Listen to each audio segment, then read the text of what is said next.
Oh my gosh. Gang. Good morning. Good afternoon. Good afternoon. I I'm a little bit scuffed at the moment. Hello, how is everyone doing?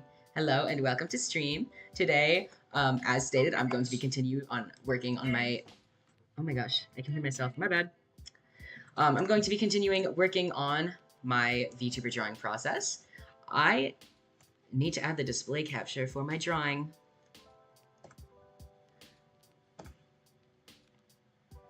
Okay.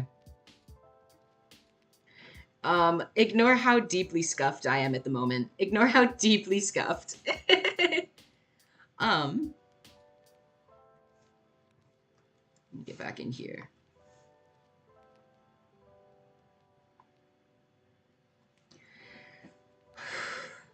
I cannot tell if this is going to be visible. Hold on.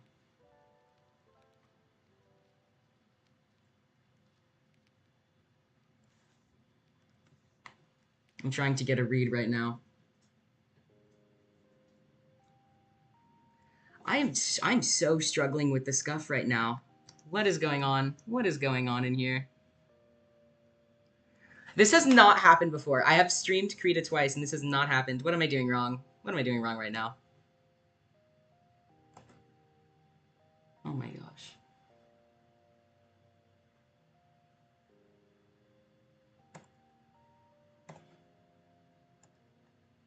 I think I might have discovered that hold on. I think I might have discovered that I just have to stream my whole screen, but that's okay. I can do that. I can do that. um, is it this one? Hold on. Fabulous. There you go. You get to see all of my little specs and stuff. Not specs. That's not the right word, but you know what I meant. So, I'm working again on my silly little zombie VTuber model, and let me see. Okay, I've got the right pen settings, I think.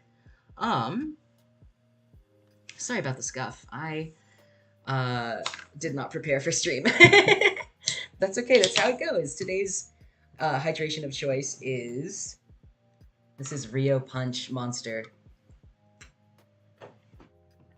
I'm prepared to handle Monster again. It also tastes fully like Fruity Pebbles. Okay. Okay, anyways, hello and welcome to stream.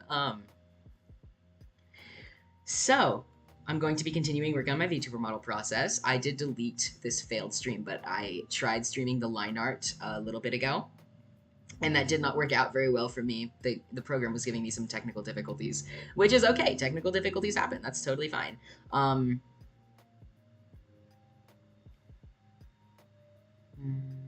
we go. I need to see these. Here we are. Oh. I'm already getting a couple of technical difficulties right now, so we're gonna see how much longer I can do this. Let's see. Oh my gosh, what is happening right now? Okay, there we go. So I had to delete and cancel my previous stream because I was getting too many technical difficulties for me to continue going. Such is life, unfortunately. These things happen. But I'm back at it. And I'm just going to see how long I can stream before if the program becomes unmanageable for my laptop with streaming and VTube Studio at the same time, which VTube Studio is a hefty program, at least on my laptop. My laptop is not the best in the world, so, you know. But I just wanted to give it another shot, see how long I can stream. And I'm just going to keep working on my, my art cutting to show a little bit more of my process. I'm not sure how much more of the process I will show. Like, for example, I don't even know if I'm going to bring this model to rig or if I'm just going to draw it for practice. But we'll see. We'll get there when we get there.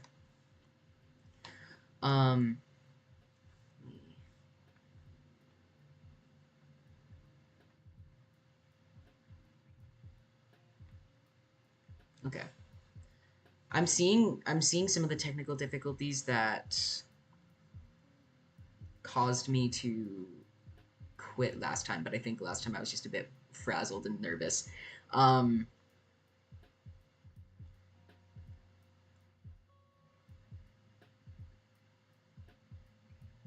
hmm, these bottom teeth do not need to go down that far, but it's okay. It gets clipped. It all gets clipped. It doesn't matter. Okay.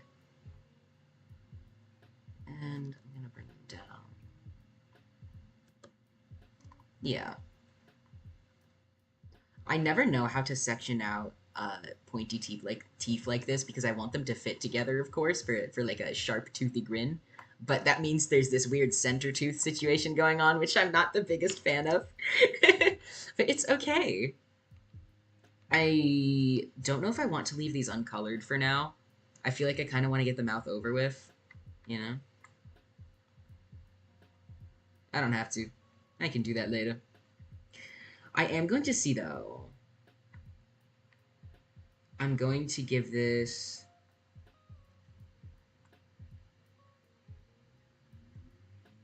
I'm going to try and draw a tongue. And I usually do my tongue out keyform lineless. Um, but I want to see what I can do with lining in this specific instance.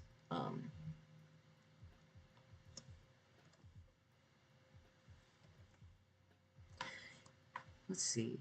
I'm going to take down the color here.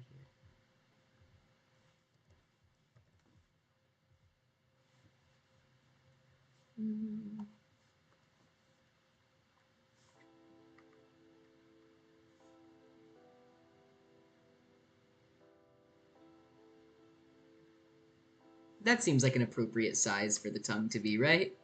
For now, at least the inner mouth version.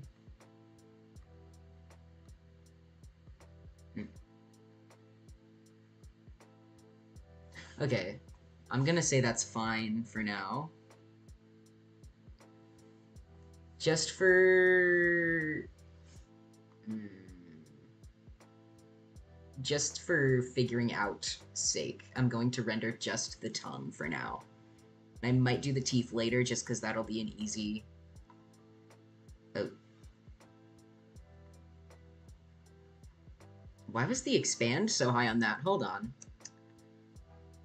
Oh my gosh. Crazy. I never do 4. That's crazy. Okay.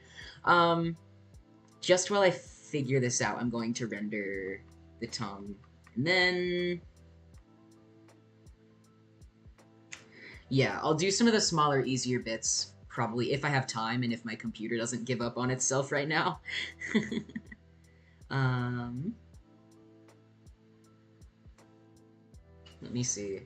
I recently started playing with... Let me lower the size on this. I recently started playing with this paintbrush, which I personally really like. It's kind of...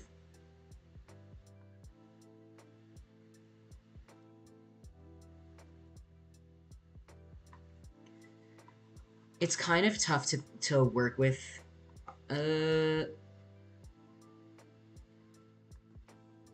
My concern is making the back of the tongue blend in with the front of the tongue when it sticks out. I'm not sure how to render it right now. I've not rendered a tongue in a while. Actually, I don't think I've ever rendered a tongue. It used to just be a block of color. So, I'm already stepping up at least. Putting a little more effort in this time. Let me see.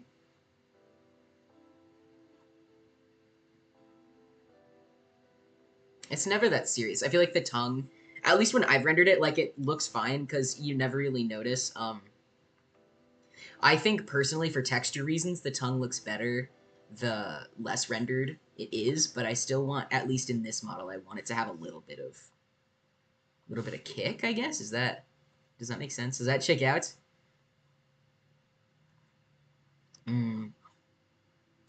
Also, I think I just need to see how it looks in color, like in context with the rest of it. Let me see.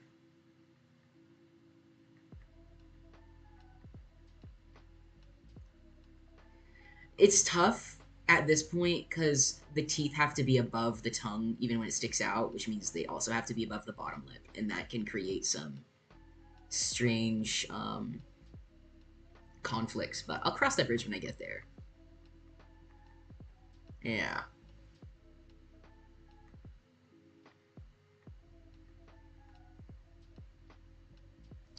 Yeah. Okay. Then for the tongue, going to. Oh.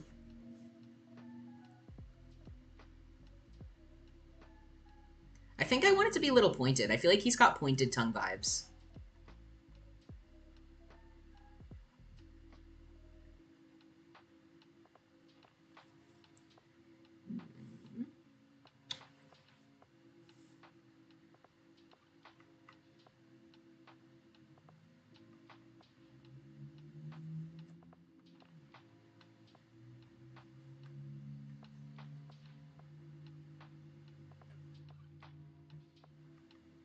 I'm gonna leave this as a single layer for now, and if I decide it's not gonna work out for me in the rigging process, I can definitely remake it.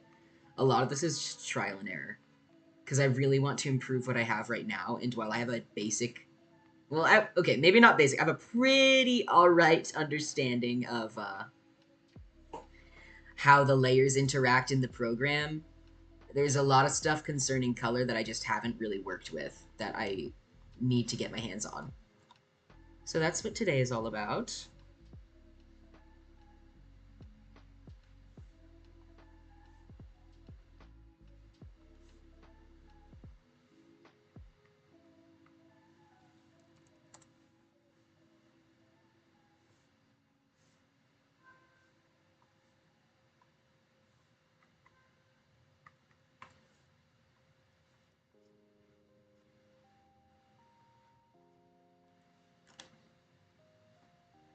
I don't know if this checks out. I need to see, does that read well? I don't think this is rendered enough, but I don't know how to render it so that it'll blend in with the rest of the tongue. This might be one of the... I think I'm going to keep a sticky note of the things that I want to look into on other models and see how they work out.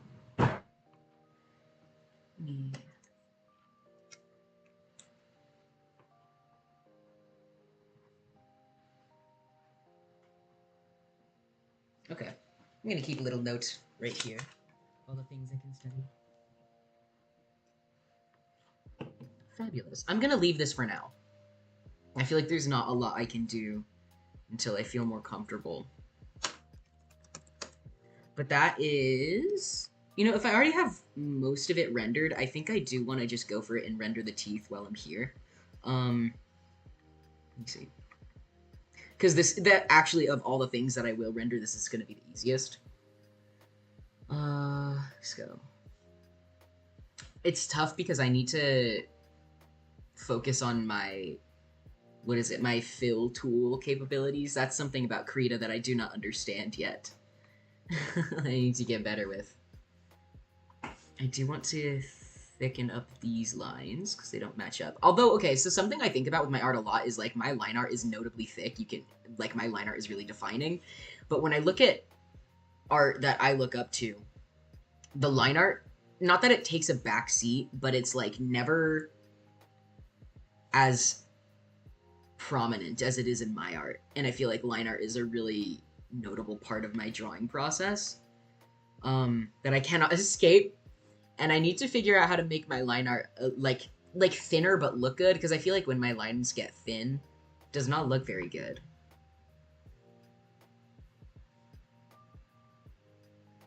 His teeth are a strange color. I think I want to give this boy yellow teeth.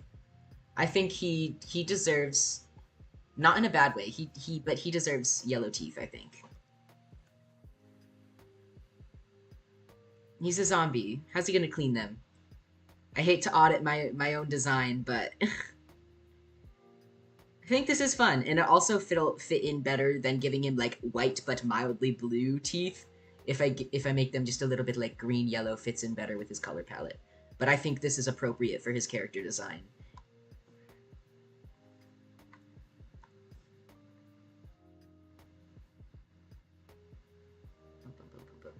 Bum, bum, bum, bum, bum,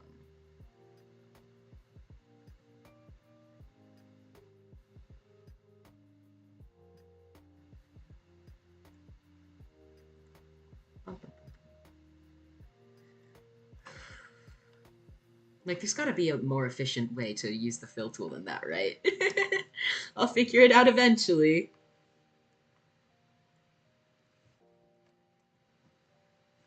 Okay, there we go. Hmm. I don't think I like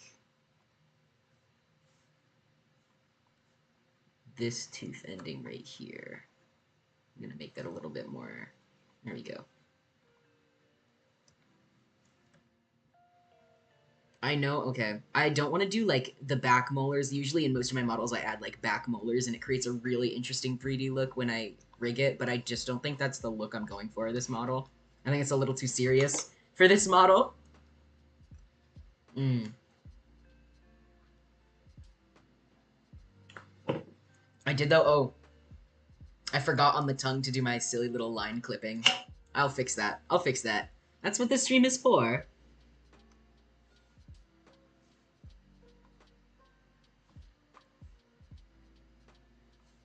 Okay.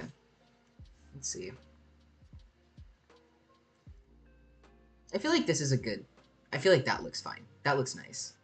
Like, I really don't want to overdo it in the mouth. I feel like genuinely adding too many details in the mouth doesn't really.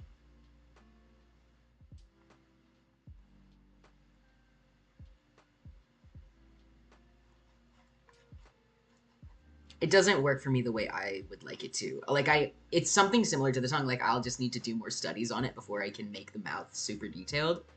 Um, but like this effectively does what I need it to right here. Um,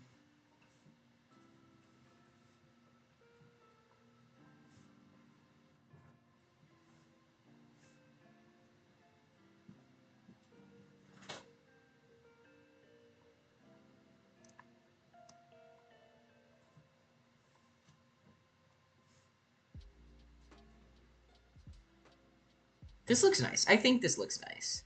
I could give him little shinies on his teeth. I don't want that to be symmetrical though.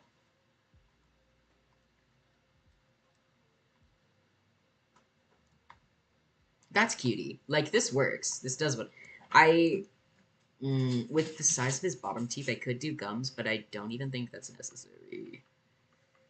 I don't think it's going to be that visible. I think I'm going to leave it like that for now.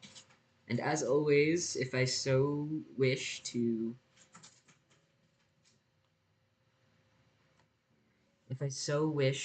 do any tweaking on it, I can. Oh, you know what? I'm gonna. Oh, it gets the job done. That was silly, but it got the job done. Here we go. And then that's bottom teeth rendered. So that was not so bad. I could do that. Going to quickly color that layer so that I don't have to later. Then this one.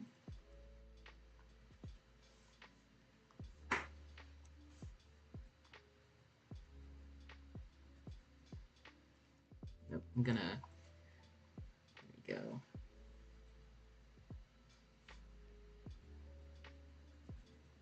There's a lot of things about trying Krita that are just very surprising to me, like certain features that work super differently from the program I'm familiar with, Fire Alpaca.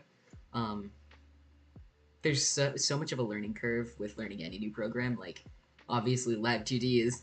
If I could learn Live 2D, I could probably figure out another drawing program. But it's okay. I'm working. I'm on my path. I'm doing my own thing.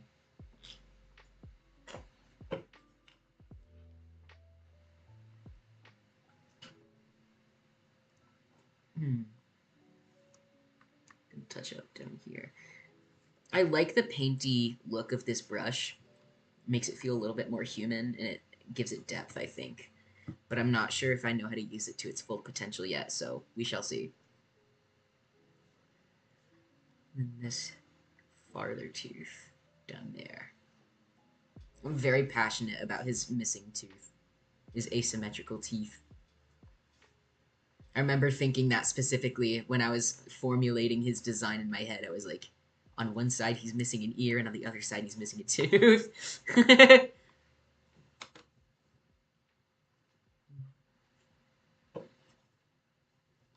Still quite happy with how I did the little earring details. I wonder though if I added line art, what it would look like.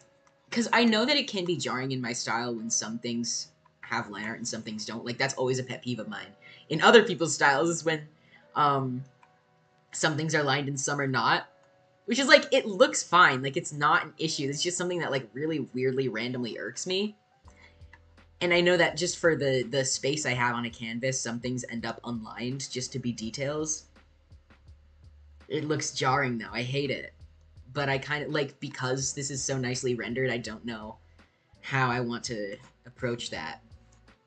I'm going to... First of all, I need to finish the teeth.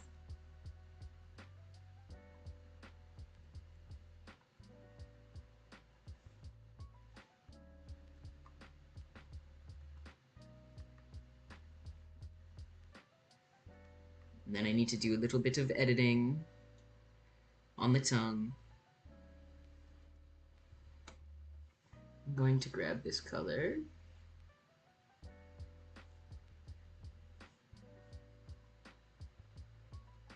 It's not an exact science.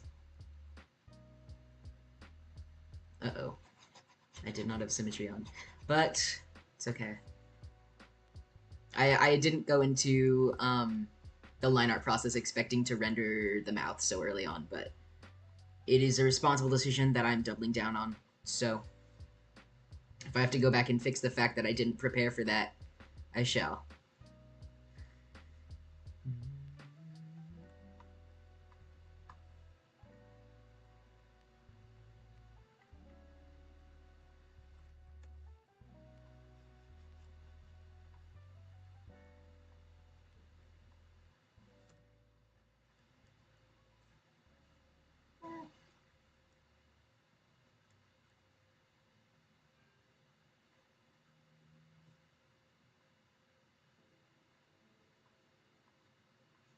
There's a lot of detail work in it, which is definitely not my intention going into the stream. The main objective is to just like show my lining and art cutting process, but you know, it's nice to get some of these smaller things out of the way first. There's something going on up here that I don't like. I just know those two strangely placed pixels would bother me. But that is the mouth mostly rendered. I will need to color the lip lines, but I'm not sure how yet. I need to see the rest of the drawing in color first. Let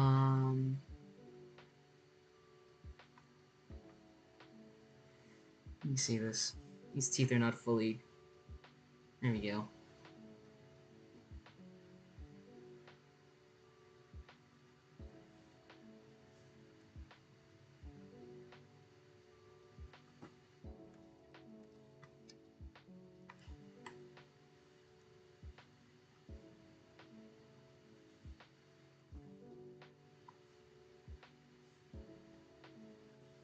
Yeah. At least for now. The mouth is mostly rendered. So, that is one thing I can take off my mind. I'm going to check quickly on the earring and see what it might look like with line art. Just gonna quickly check that. So I grab the darkest color and go an itty bit darker.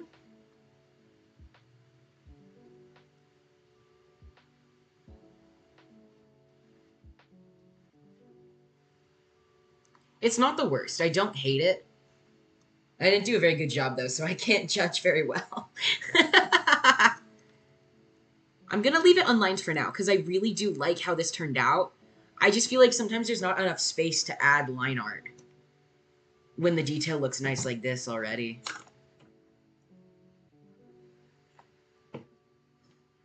One of the next steps I'm going to take in improving my drawing is I'm going to practice with painting.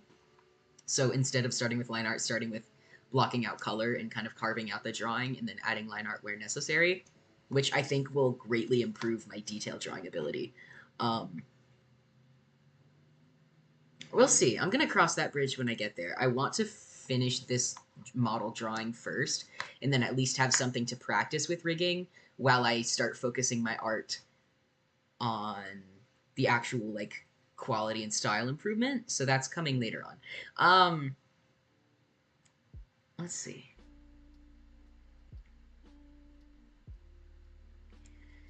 I can start on the eyes. It'll not be so bad. Okay. Yeah, all the other facial features are done.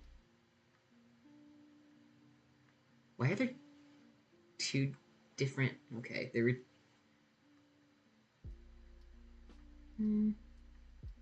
Okay.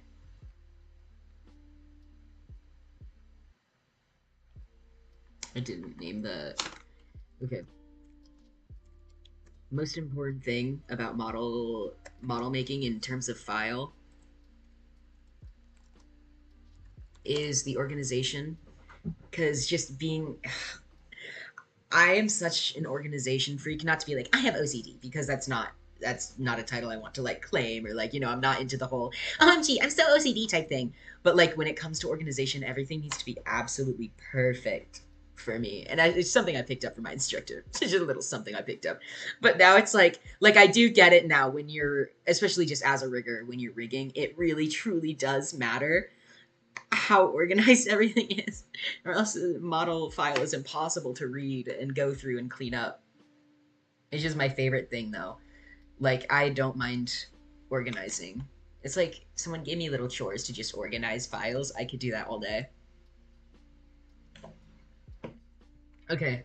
I don't know how much I should say online because I don't want to, like, overshare, but on that note, though, when I was little, I actually really thought I had OCD. Hold on. Something funky going on in this selection around the eyes. Yeah. Hold on. I mislabeled something here. I don't know what's going on in this grouping. I'm gonna take these out. Um, no, just put it in there. Um, when I was little, I really thought I had OCD because I misunderstood it, and um, there was merit to that. Like I did definitely have something, like some things that for me were really an issue were intrusive thoughts and routines, and my routines really got in the way of my day. I don't know how, but I was able to ease out of doing so many routines that just took up so much of my time. I don't even know what allowed me to do that. It just kind of worked out somehow for me. And then like as a group I realized, oh, I think the traits that I attributed to OCD were actually something else, which is something I will not speak about online.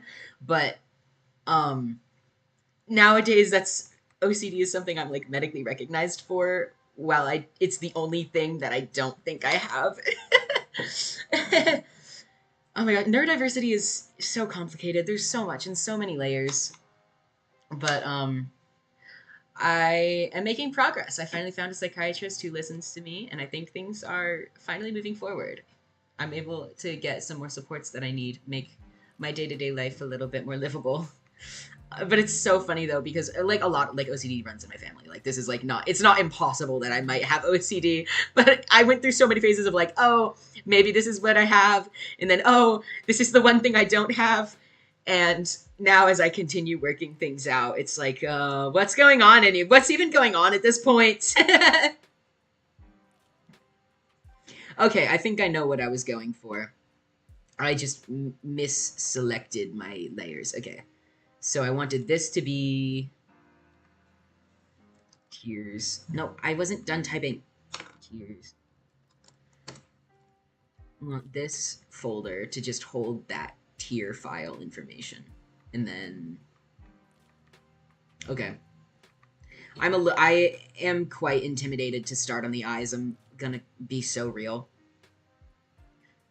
I'm very not excited. So I think with the facial features, just the way they're so small, it's only realistic to render them all at once, which is probably why I started on the mouth last stream. Um, I'm not excited about the eye. The eyes are intimidating because it's like such a focal point. I think this is like a very interesting, important focus in model making. It's always like the eyes are such a huge focal point. Not only will people really notice when the rigging and artwork of the eyes is just gorgeous, it's like it's just it's scary. It's so intimidating to draw the eyes. The eyes are something I'm really looking to improve in my art. Um, so that's definitely something I'm going to study on my own time when I start working on improving my artwork. I really want to study a lot of different styles of drawing model eyes. I'm gonna see what. Yeah, let's clean that up a bit, and then I'm not gonna lie, that went a little bit better than I was expecting. But like, see, this is a big old chunky lash, and I wonder what I would want to do with this right here. 'Cause I don't want it to be like too like curved. Like I don't want it to go like up and then down because that's too femme for this model. As much as I love that on my silly little models, this little zombie prince boy, I don't think that's his style. Um, with it being chunky, it makes it a lot simpler to rig thing, which is like it's nice when there's a big old chunk of something that you can work with. It can be harder to manipulate in the program, but at the same time, it creates a much more straightforward look. Hmm. I'm absolutely yapping. I have no idea if any of my thoughts are coming out the way I want them to. I'm just yapping so much. Oh, yeah. This is tough. Okay, and then I also know both of his eyes look different, so they both have a slightly different coloration that I will have to include. But that's okay. That is not an issue. I might try. I'll see what options I have for trying something new. Let me see. I'm gonna leave that alone now, or else I'll just go crazy trying to figure out how to make it look better. Top lash L. And then that one will be at the very top of this section. Um,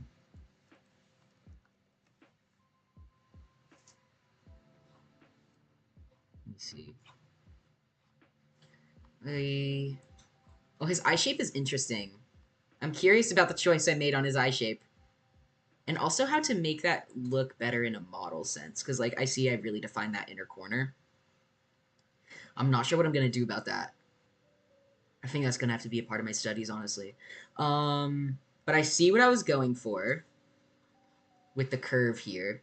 It's a matter of how am I going to want to recreate that? Like, I also know that I don't want the lower lash line to be that thin because that'll make it just so tricky to rig the eye whites fitting in place.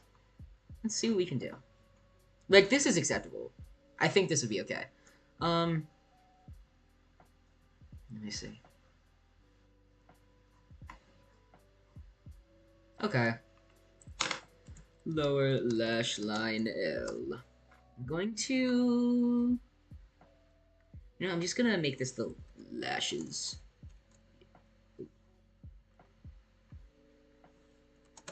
Yeah. Okay. And then, let me do.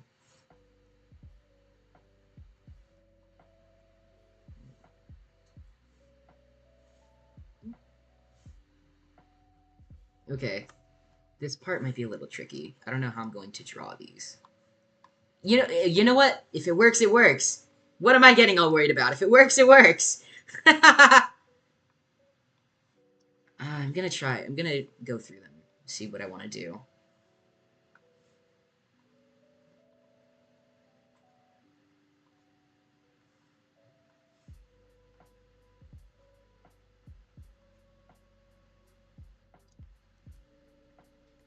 If I, that's I don't mind it. I feel like this.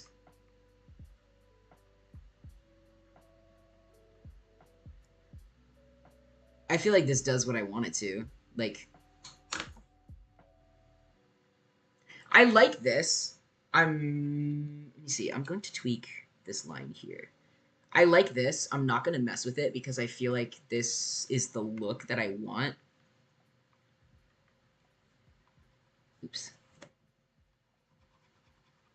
Gonna change this one though. I feel like this is the look that I want. If I want to go in and change the spacing later, that is absolutely doable. Me. Yeah, if I want to change the spacing later, I can do that. Even like right here, like I can.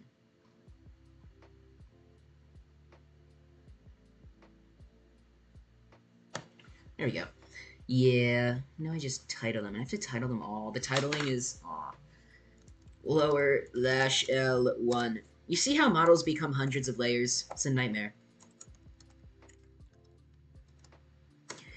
Thankfully, a lot of these I don't have to do in the art program. A lot of them just get copied straight over to the right side in Live2D, which helps keep the file size as small as possible.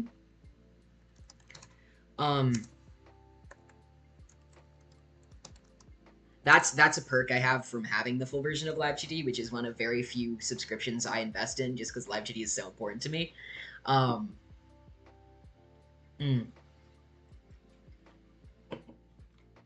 does make things a little complicated when, like, for example, his irises are 2 different colors. I'll get to that. I'll show you what I do when I have an asymmetrical moment like that. I need to. Okay, his lashes are done. I'm quite pleased with how that went. I'm going to leave this though, because that is a whole lot of layers I don't want to look at all at once. Yeah. First of all, I'm going to give that a little. Yeah.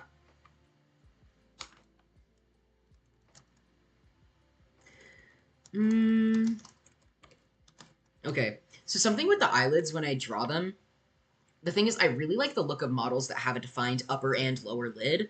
So I tried to kind of do that with my model, right here that you can see. Like, you can see, hold on. You can see that I have a lower lid that moves with my eye. I really like the look of it on other models, but for some reason it doesn't seem to fit mine.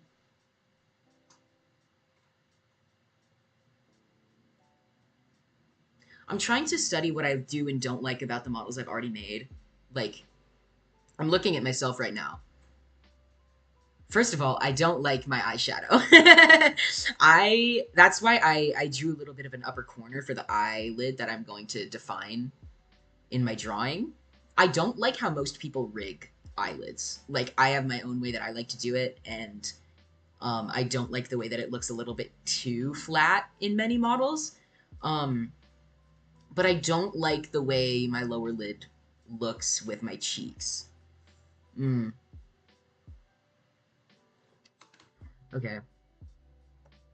Back down. Back down we go. I'm gonna hope that's the right size. I'll see later if I'm wrong. But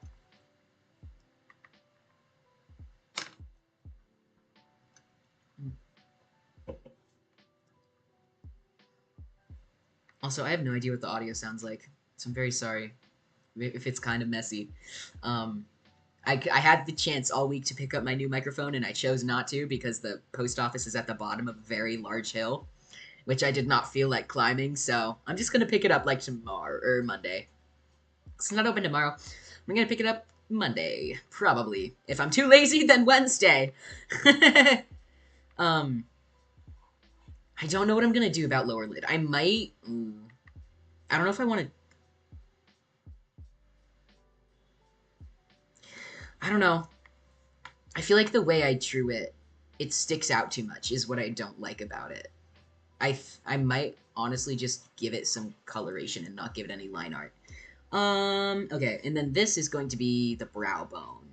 It's like, that's good. Great, I just ate that up. I'm not sure how I'm going to want to render that because I'm sure this is going to have the, like, eyeshadow color. On my model, it's really like dark and defined, and it doesn't give the effective eyelid that I wanted it to. So I guess we're gonna experiment a little bit with how that renders in this drawing, in this particular model. Then you know what? I'm gonna get the brow out of the way so I can. Oh, I'm gonna get the brow out of the way so I can focus on rendering the eye and tears.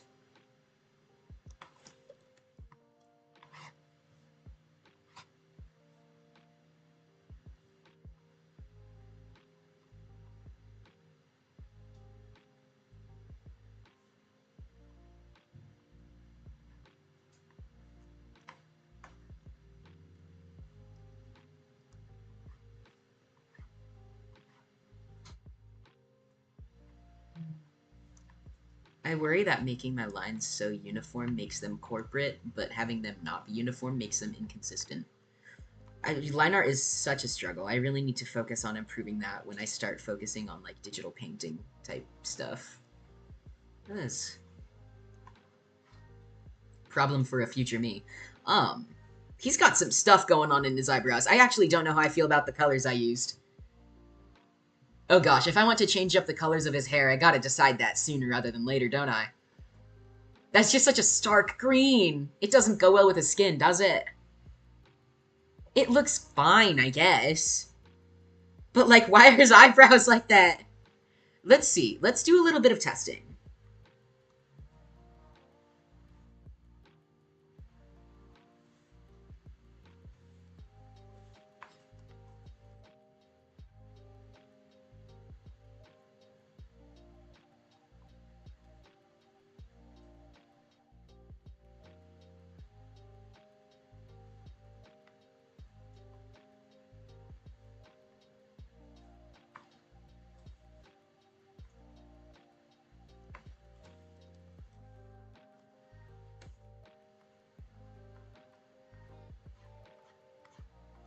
Okay, I do like how the line pressure is making the brows look. Like, I don't mind this vibe. Although, I don't know how I feel about the look of the brows in general. Uh, arm. Arm. It's not so bad, is it? Like, I see the vision. I definitely had a vision back when I created this guy. A vision that haunted me so bad I had to stay up for 24 hours straight to make it real. But, whatever, this is fine. I'm gonna leave it like this for now. I'm gonna leave it like this. But I don't, how am I gonna, oh my gosh.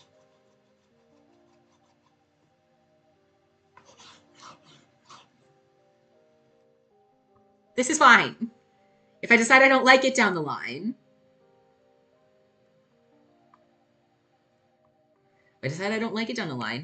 now I have a perfect brow base to trace that I can just make improvements from there.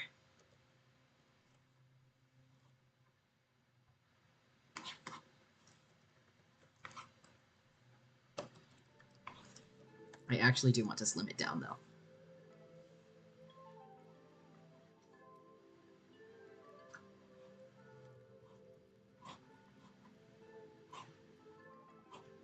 Is he...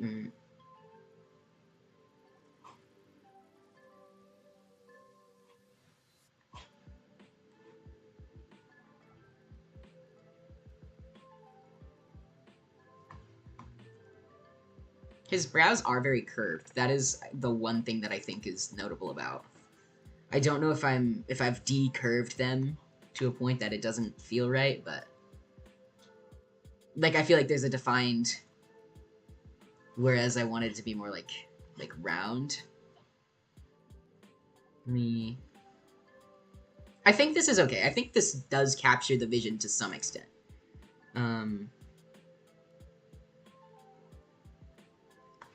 At least as far as my style will take me. But I wonder how this might look in a more professional style.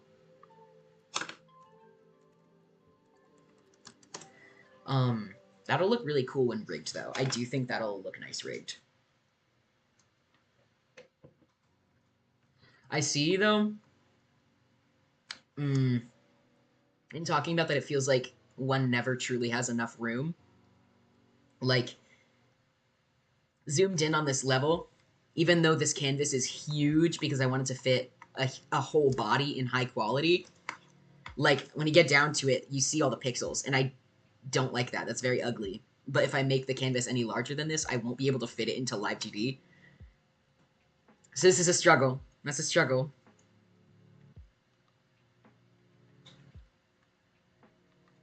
Okay.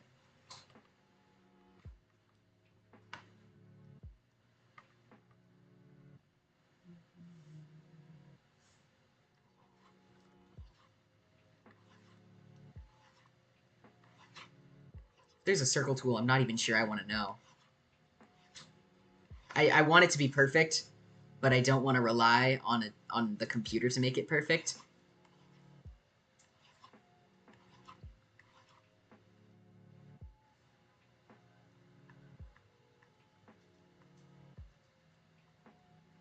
This is workable, right?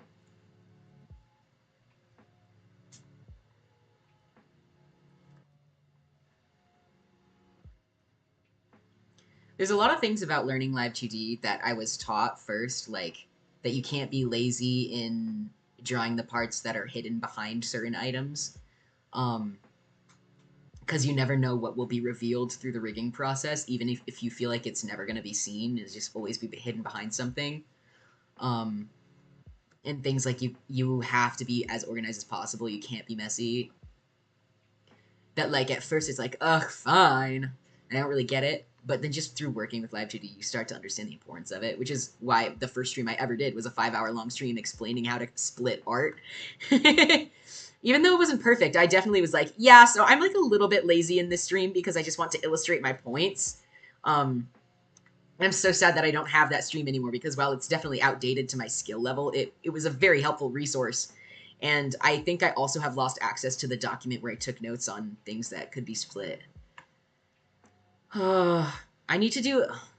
I was like, I need to do another stream like that where I explain how to cut art, but that's kind of this whole process thing. Even though an hour of my progress was lost when I deleted my last stream. It's hard though when I make a stream and then afterwards I feel like just not proud and it wasn't a good reflection of my streaming capabilities. Um, and I delete it, which is obviously a fair response, you know, like if I feel like beep honk honk honk. If I feel like my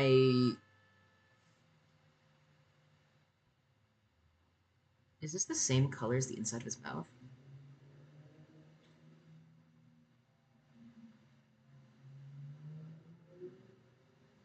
No, they're a little different. Um,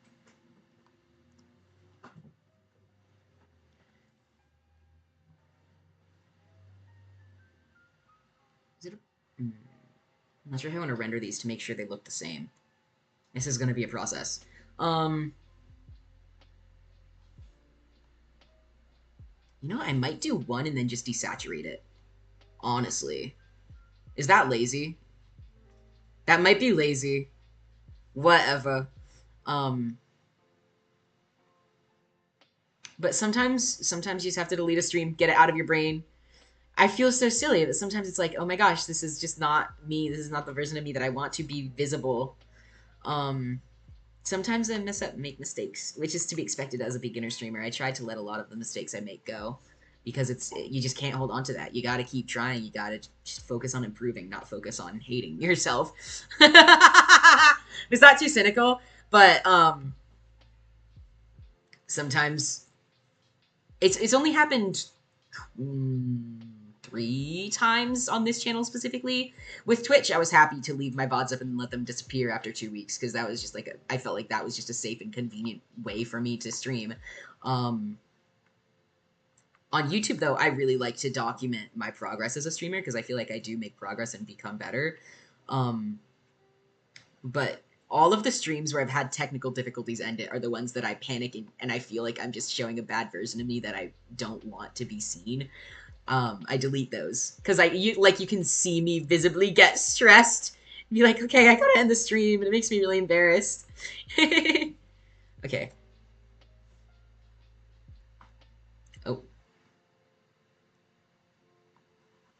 Oops, I messed with the sizing. It's fine, I guess.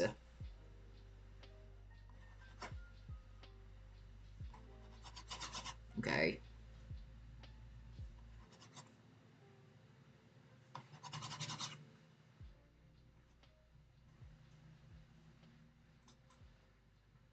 That's fine. I suppose I really don't like drawing pupils in my art because I feel like they always look creepy when I draw them specifically. Um,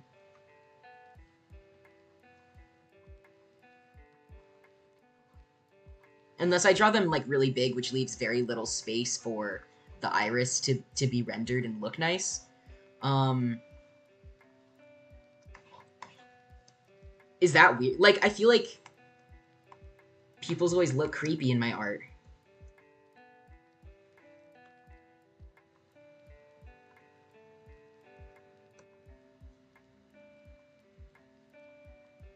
I'm gonna see if it looks any different when I render it the way I would for a model, because I definitely do render my art slightly different for a model than I do just for my normal art.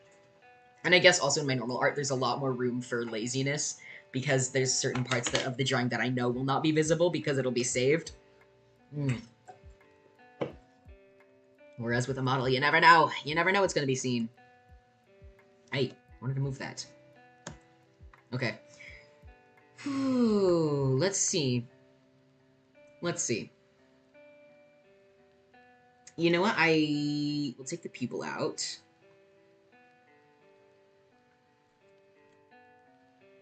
Oops. What did I do? There we go. Okay. And I'm gonna move it again. I am just never. I don't think I'm gonna be satisfied no matter what I do. Anyways. Let's render this bad boy. Let's see what I can do. I think I would have it be like like up here. I don't know if this is realistic or makes sense. Actually, that looks weird. What I would do typically is I would use like a desaturated, like this color. I think I need something in the reds, honestly. I don't know. I actually, what did I even do on my own model? Oh, I know what I did on my own model, and it was a banger. But that was because my own model it leans into the cartoonishness of my style, whereas this model is not so much reliant on that. Um, and I might bigger. Let's see.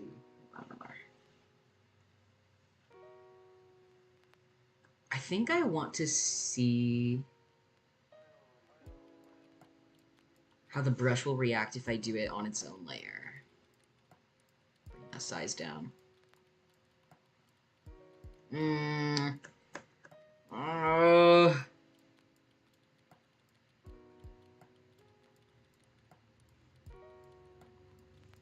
It's just too light. It's like maybe more saturated. This is tough.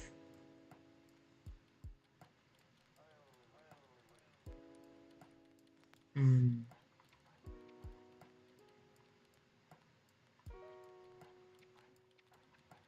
I think I do need to airbrush this part, unfortunately. I don't want to rely too much on airbrush because it creates this perfect blend look, and I do like the human look of blending it yourself. Let me see. I think I'm just gonna go a little bit more. Um, oh, I don't like this. I don't like this. It's too saturated. I like the human look of having it be like a painting type brush in that you render it yourself, but I think specifically for the way I draw model pupils, having it be a little more consistent like this is just the right move for me. I think maybe rendering the iris behind it and then adding highlights is going to help me like it a little more. Um, let's see. Let's see what we can do down here. And for this one, I am going to use that paintbrush just because I think that's absolutely the right move for this. Let me grab this. Okay.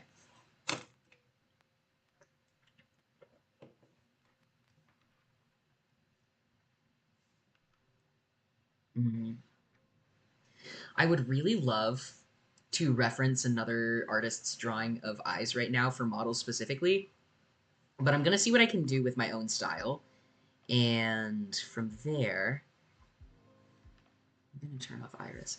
From there, I can work on it and improve it later on. Right now, I'm just gonna focus on what I know and what I do. As much as I would love to. Oh yeah, that's lovely. That's gorge. As much as I would love to improving my drawing skills, I feel like there's only so much I can do on stream.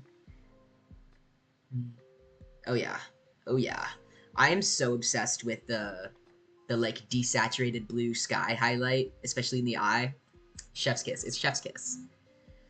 I need to blend them though. Blending.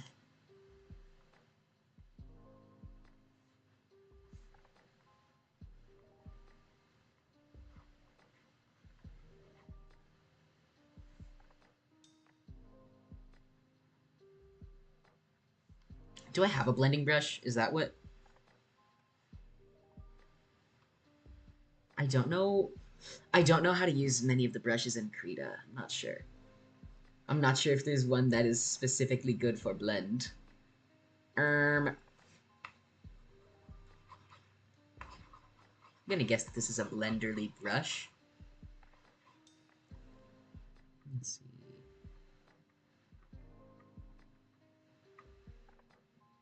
I don't mind it. I don't mind it too much. It's not perfect though. I'm gonna keep on working it. I also want to. I feel like this is just the right kind of. Is it? Is it?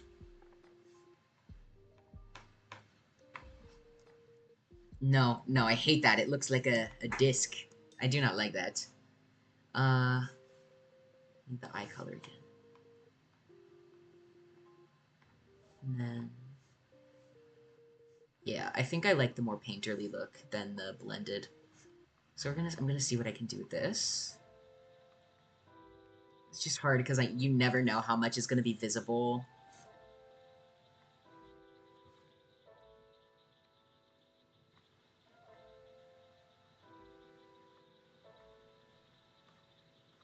Hmm.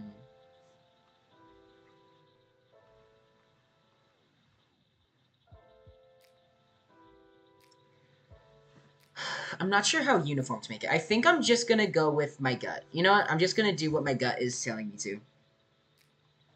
And my gut is telling me to do this.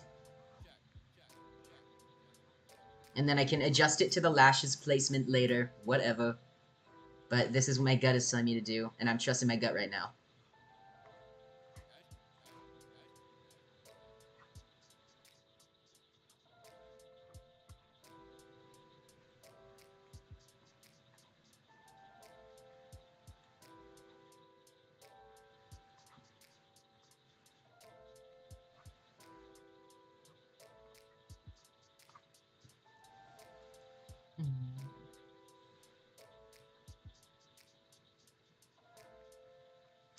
It's a little bit harsh, I think. It's the saturation.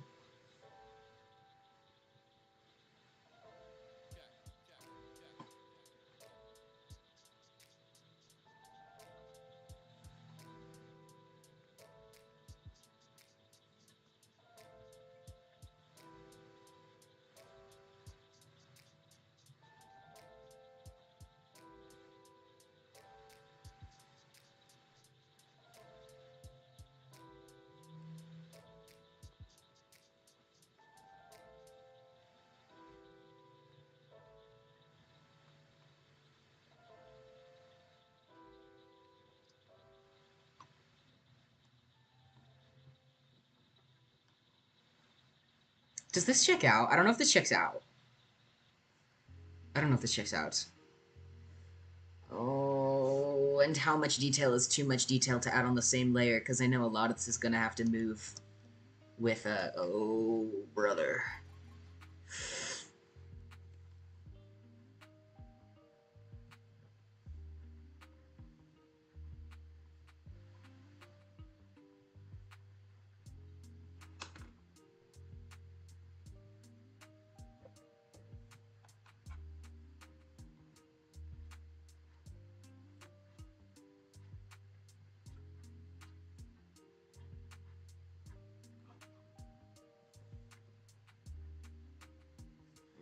I don't know how I feel about this.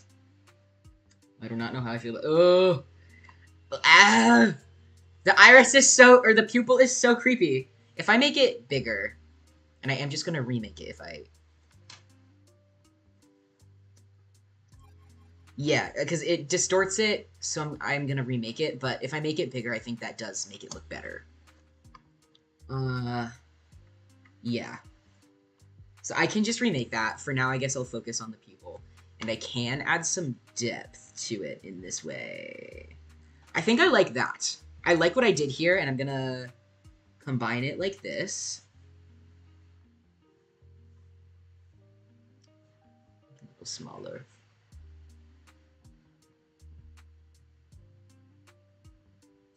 Like, that checks out. It's an issue of... Oh, oops. It looks a little soulless if I just have the iris be the blue circle, right? It looks a little soulless, which is why I think in model art specifically that I would add a pupil. Like, this is not satisfactory. It's just that pupils never look good in my drawing. It always makes it look creepy, but not having the pupil, especially in a model, makes it look soulless. Let me...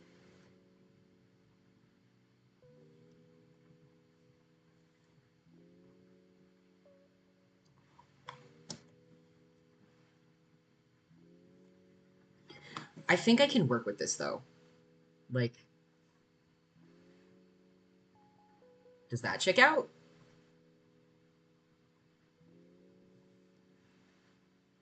No, it's so creepy.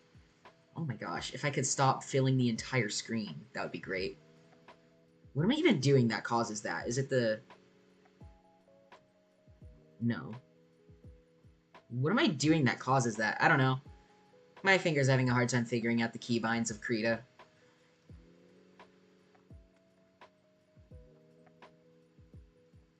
Because that's soulless, but it's a whole lot better than that. Adding the pupil is so creepy. Maybe I just need to leave it like honestly. Maybe if I add some depth with just darker blues, it could look better.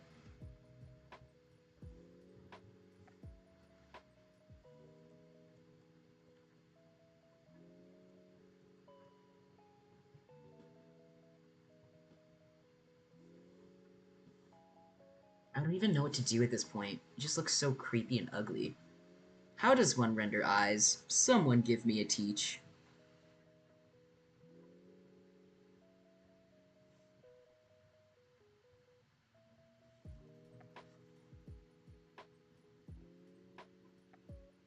That's not so bad. I feel like I can work with this. I just need to give it more depth, naturally. Let's see if I give that, and then maybe a little bit of that. Is that better?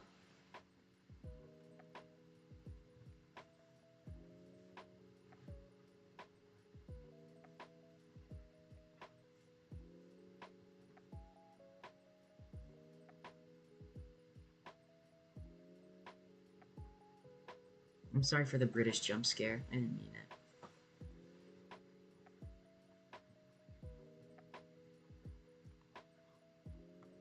I don't like the blending. The thing is, I think I'm on the right track with the colors and the depth. I just don't like how the brush is working it.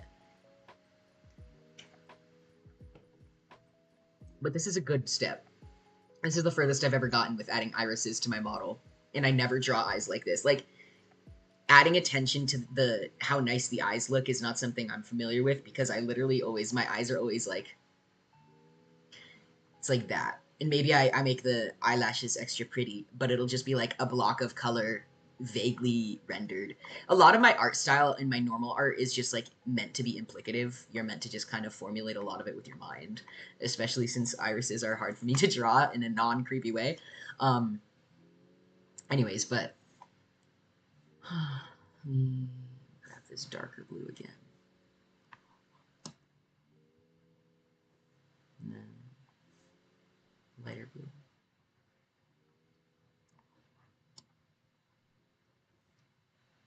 And then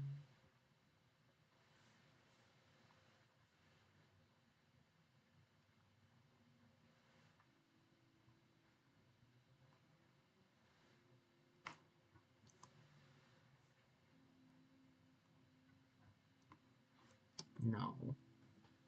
No.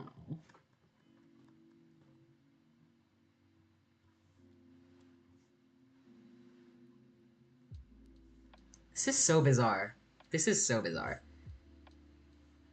I can't figure out what I want. Oh, I messed up with my brush again. Oops. Um, this sure is strange. Well, I think just because it's gonna get reflected, I should keep the light source directly above. Um, what if I add the shading up here? Does that make it any better? Perchance? Perchance? Did I just figure it out? It looks better, but it does contradict the sky reflection on the iris itself.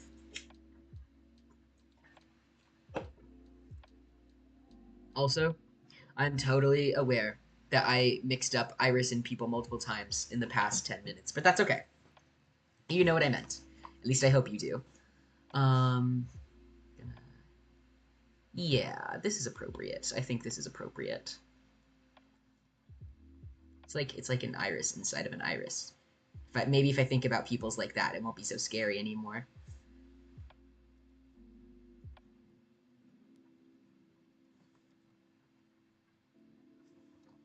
It's not so bad, is it? That's not too bad.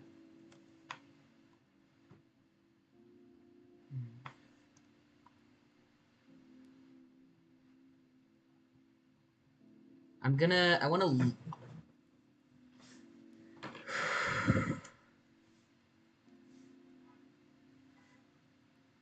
I'm gonna turn off the lashes so I can see what I'm doing on the top there.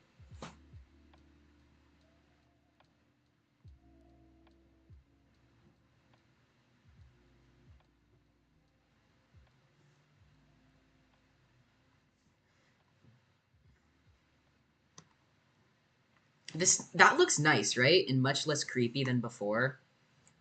I think this is a step forward, at the very least. I want to erase this a little bit here. Bonk! Wow, the cars outside are so dramatic.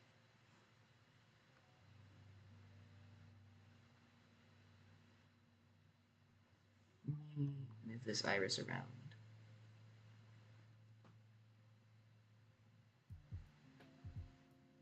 Okay. I think I'm wanting to... I'm gonna expand the lighter blue bit.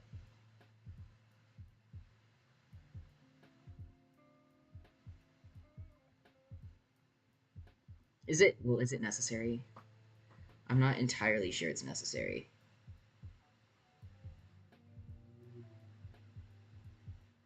If I can't figure it out.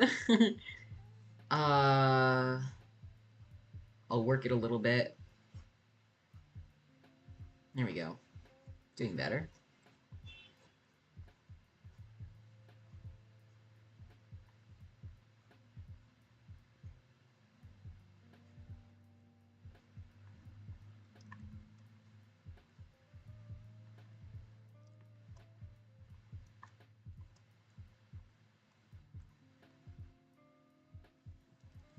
And then if I bring that down to equal, because now it's like a little bit. And then how does that look? It's nice. Like, I really don't mind it.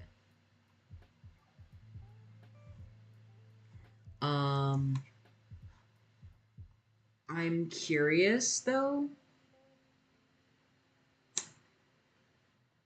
Okay.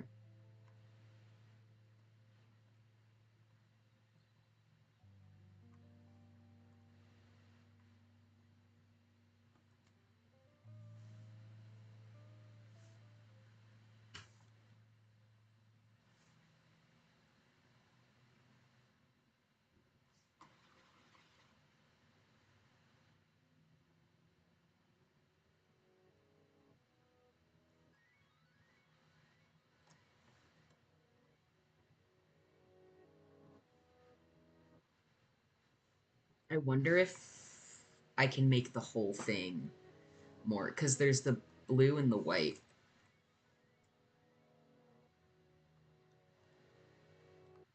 Okay.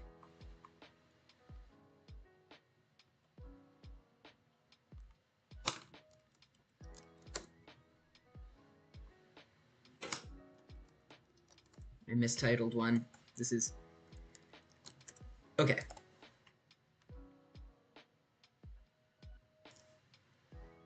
Let me see what I can do. Let me see what I can do. Um...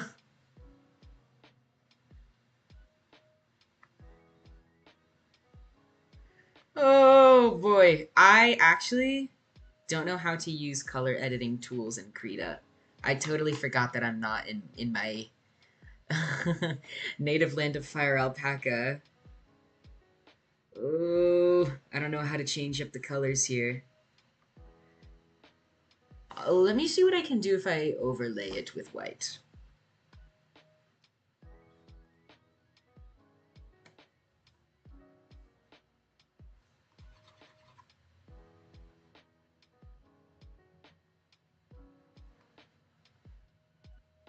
I will need to do the same for that blue ring on the inside. It looks a little tacky, doesn't it? It looks a bit tacky. Okay. I can do this. I can problem solve.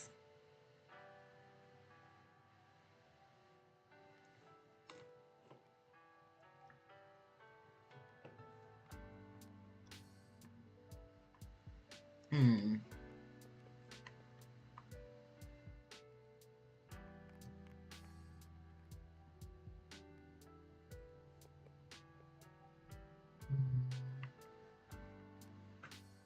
Okay.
It looks a little tacky, but at least it's workable from here. Yeah.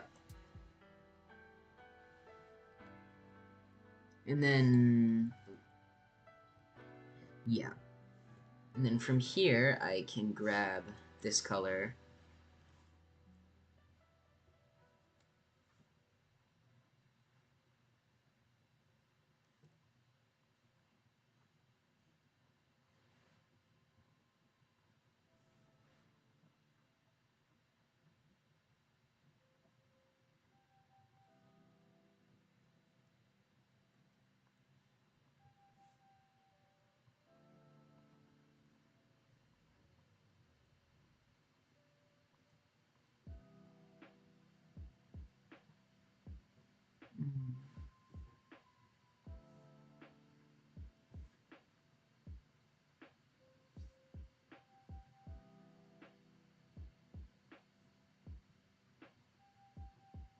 This is tough.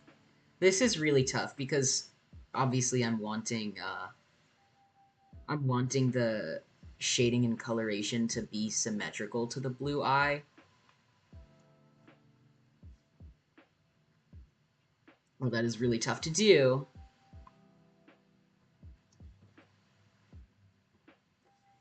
When it's white and not just another color I can hue shift it to.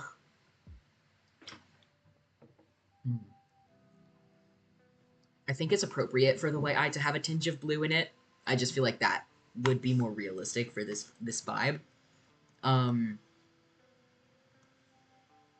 uh, this is just not. Mm, this is not working out in the best of ways. Methinks.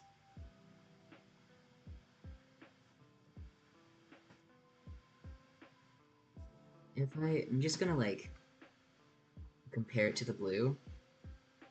It does not look as natural as the blue does. No, I don't like it.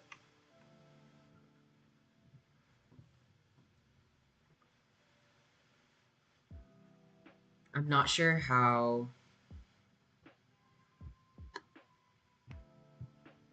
At some rate, I honestly might just have to redraw the white one. Let me see what I can do on that front. Let me grab this color.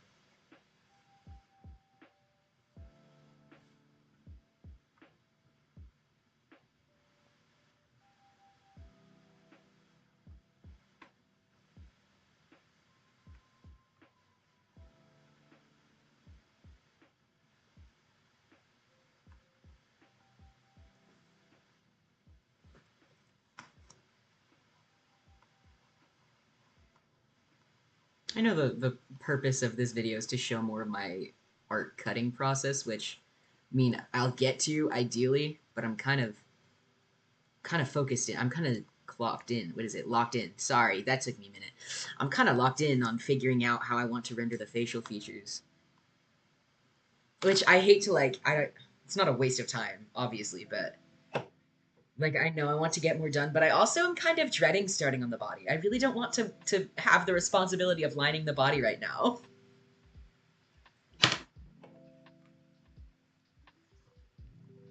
I'm not sure how I'm going to do the desaturated blue sky.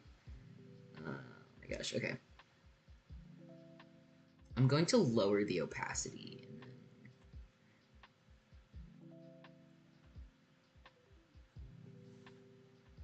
Yeah, I'll see what I can do from here.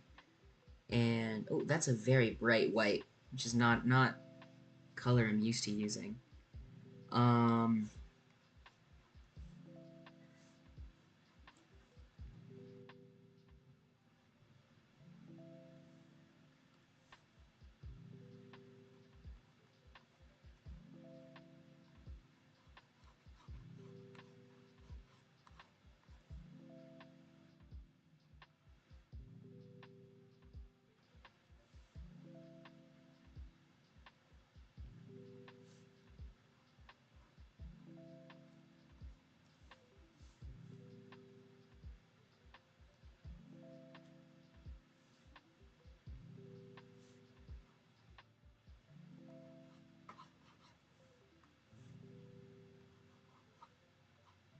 I'm not sure how plausible that sky reflection is, honestly, on a white eye.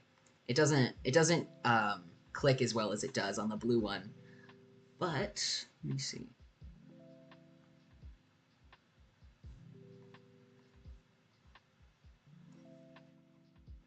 Yeah, it really doesn't read the same. But that's okay. I think for now I'm gonna not torture myself over it. What I unfortunately am going to be tortured about is how am I ever going to create that highlight on such a bright eye?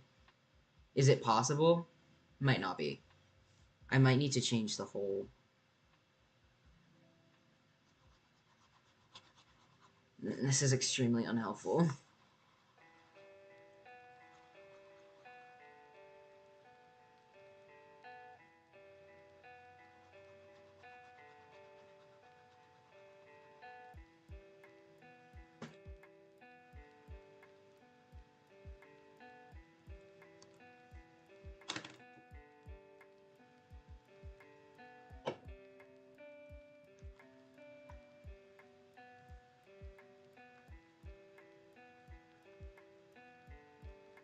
Okay.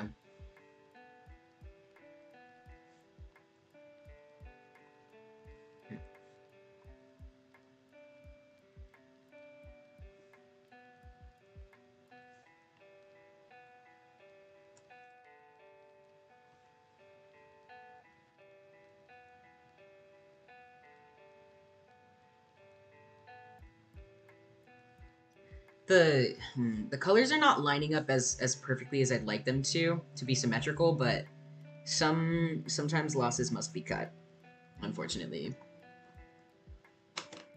Um, at least in my own personal models, like I'd put a lot more effort into figuring out a solution if it wasn't my model, but right now I'm focusing on the art portion of it. This is something I can also definitely ask my instructor about.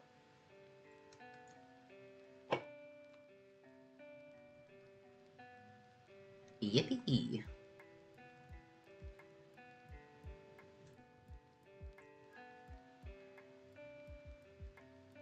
I definitely, though, I need to make this a little bit darker.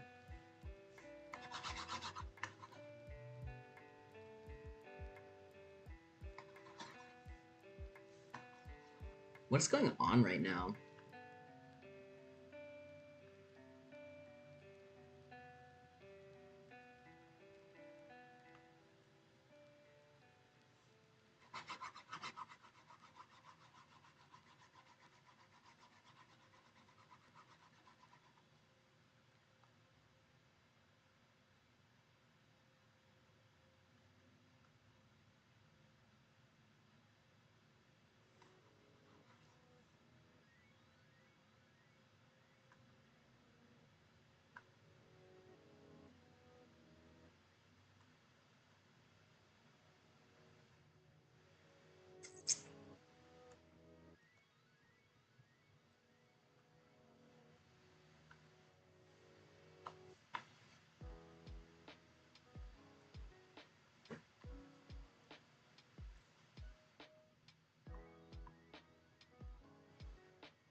Okay, this is significantly darker than I liked it to be. Ooh. We're gonna have to see, though. We gotta adapt. We gotta adapt.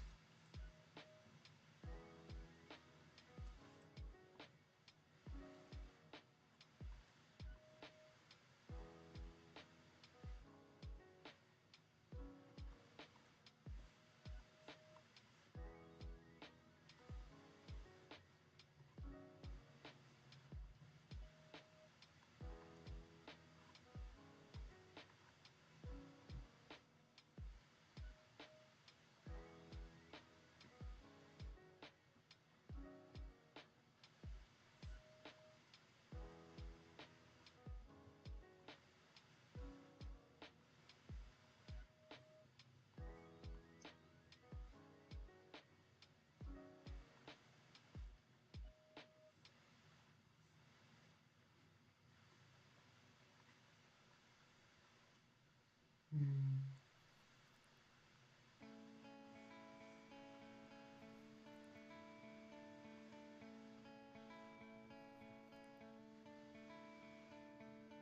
Okay, that's nice. Um, honestly might be an improvement from before. I could still lighten it up a bit, but I want to see what I can do about adding the highlight first. It's going to be a little bit bigger. Going to lower the opacity so I can go off of what I have beneath.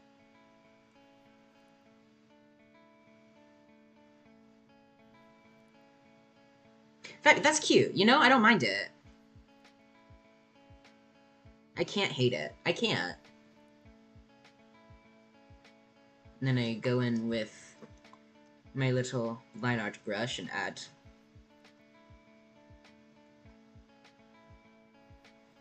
It's not that bad. It's a good compromise, I think.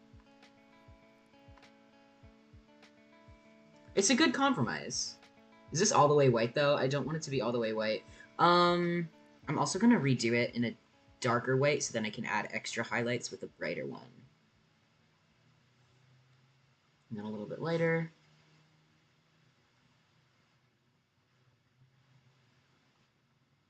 That's not so bad. I can't hate it, although I don't know what happened there.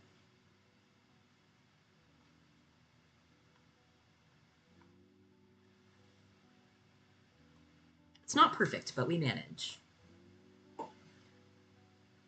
I'm going to see if lightening it just slightly looks any better.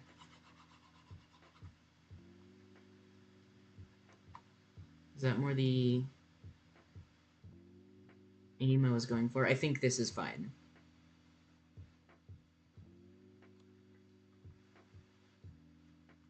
And then I'm gonna see.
I guess it's fine if the white eye looks a little creepy, because I think that's also, you know, he is a zombie.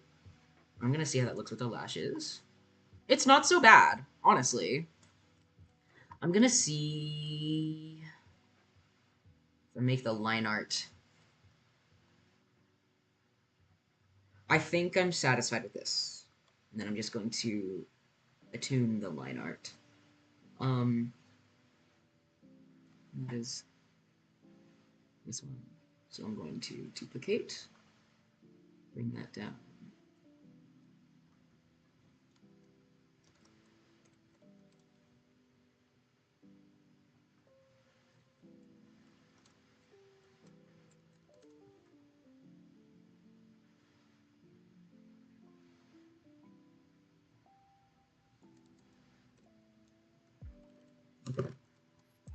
I am getting that awful, awful lag, but it's really not that bad.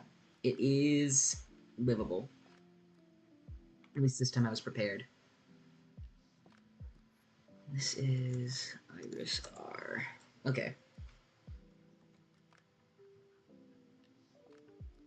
Now, if I grab this color, which is one of the darker ones there, and I go...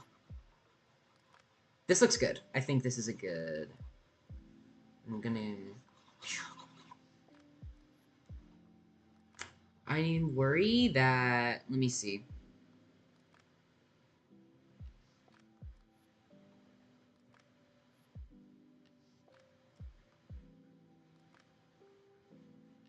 Yeah.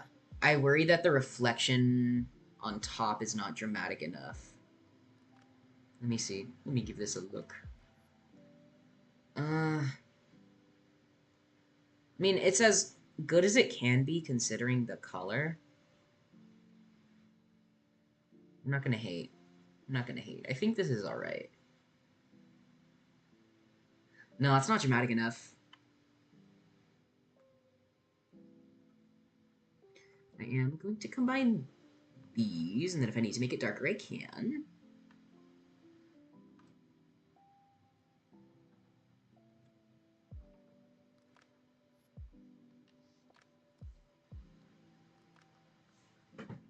Okay.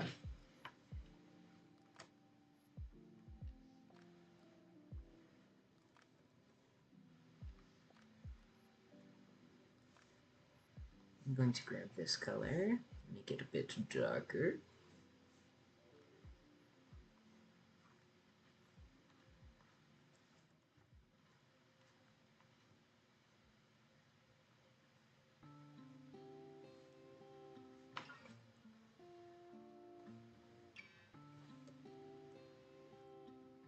I think that's all I needed, really. I think I just needed to make the shadow actually darker. And then bring this down. Even it out.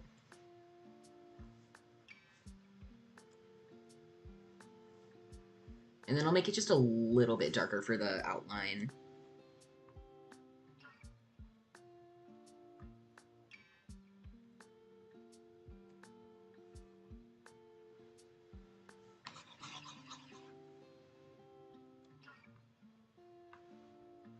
You know what? I don't know how much darker it should be. I think that's fine. I think that's good. Where it's at, that's good. I'm not trying to settle. I'm genuinely trying to judge what is the best outward look, because I really don't like having to settle. I just think that's an unprofessional way to practice and will not come out very accurate. I will, though. I need to darken up this ring right here to match the rest of it. And I feel like this was the best compromise I could have come up with. I feel like I did objectively get the job done. Like, I feel proud of my choice.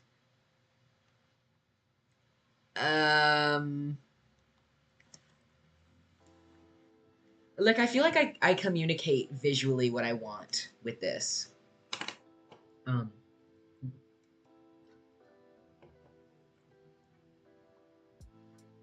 He looks a little crazy without his lashes. But that's okay, because I know adding the lashes makes it better. That's not so bad. Although I don't think placement-wise this is where I want it to be. Oh, it did not lower I just need it to lower everything. If I...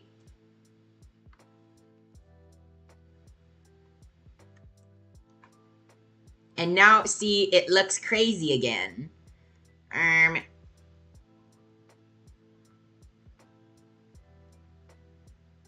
It's not so bad on the left side, because I think the color blue balances out the way I do irises, making it creepy, or pupils. And then having the white eye just kind of gives us crazy.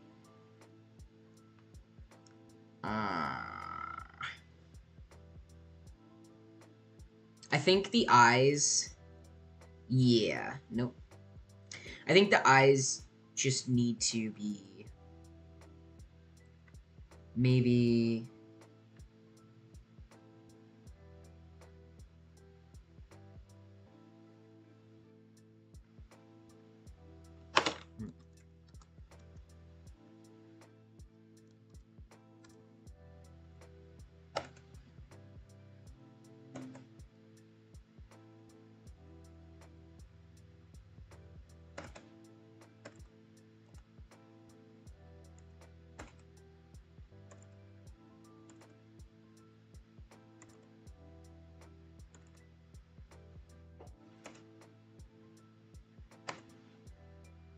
What is going on right now? There's something wrong with the way I numbered my layers. Anyways, I'm just gonna...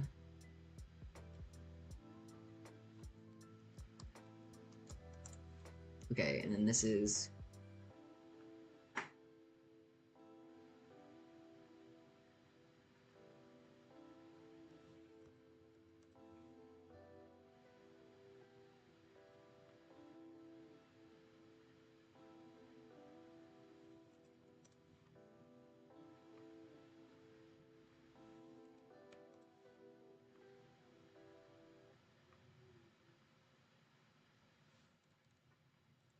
Okay, this is better.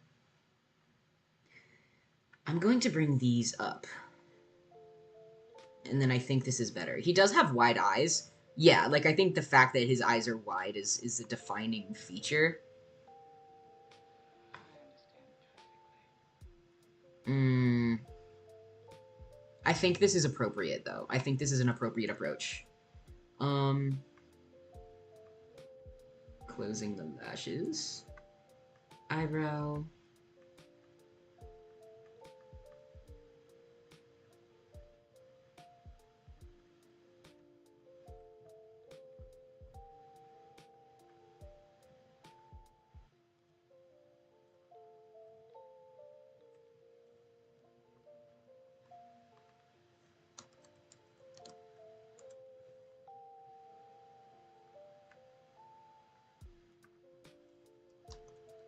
Okay. On to the eye white. Oh, I don't know which of these colors to use. I don't know how to keep it as neutral as possible. I think I'm gonna go for the, like, highlight-ish, excuse me, highlight-ish part. Yeah, that can be workshopped if I need to fix or change it. And then, fabulous, look at that.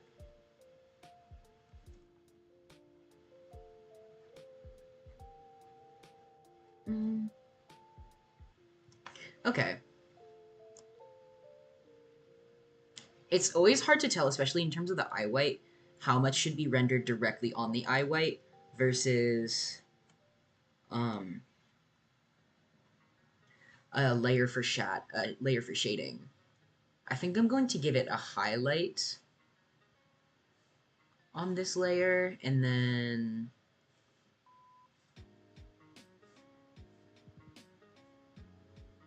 yeah, I'm giving it lighting up here, and then an actual shadow I will add for the lashes, which can also go above the iris.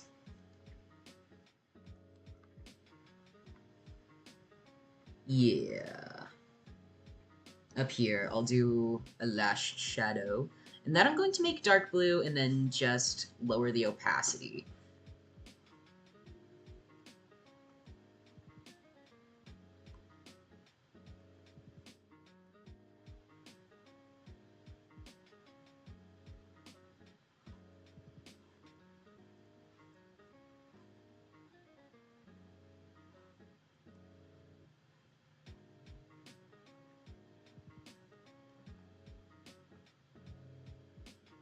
I could even... I want to lower the saturation on that.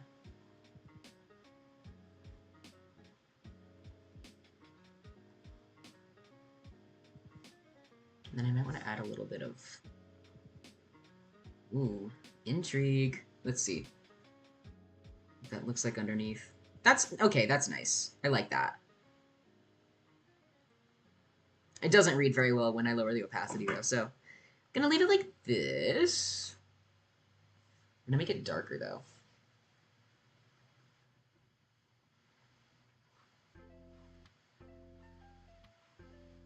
And then the highlights will be the last thing on the eye, and then I can move on to greener pastures, I suppose.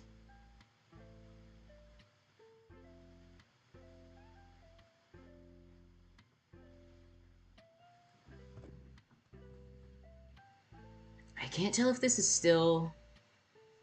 It still acts as lighting on the pupil. I'm gonna need to make it even darker, which I don't feel good about, but yeah.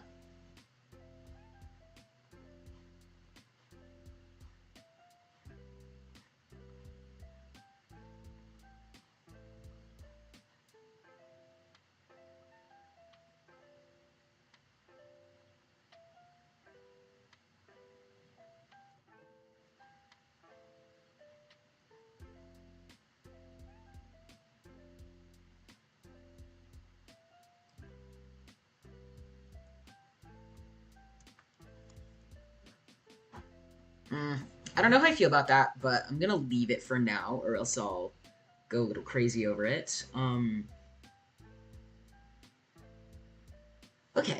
highlights now. I'm going to make this a very bright white. I know there's a lot of really cool and fun things you can do with, especially VTuber eye highlighting, because there's just so much creative license to make it look prettier and more like fantastical. Mm.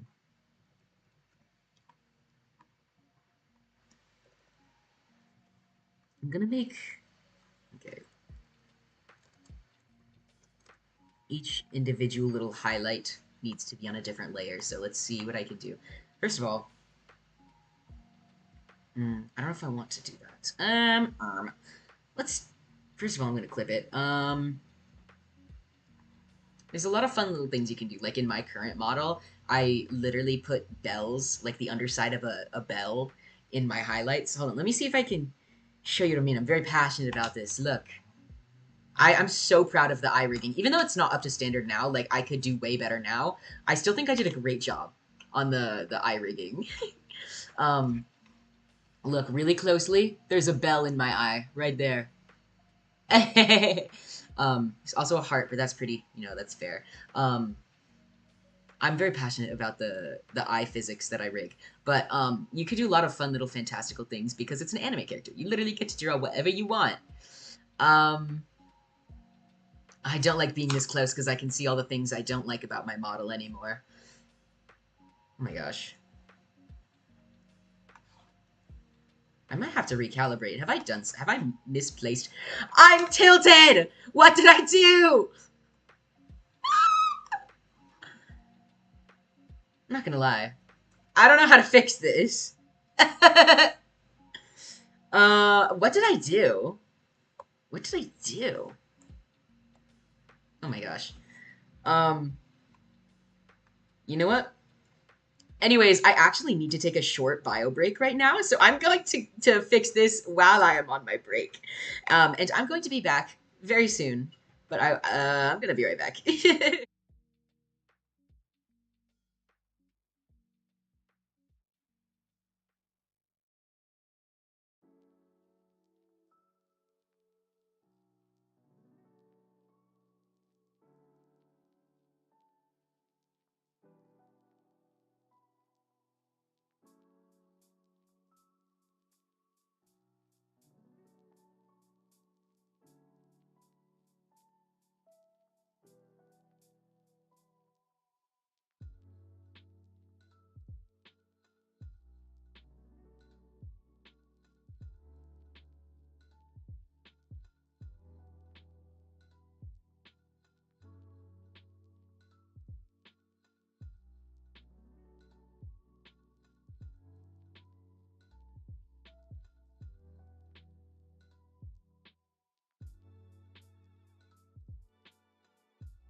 Hello, I'm back as soon as my model loads back in.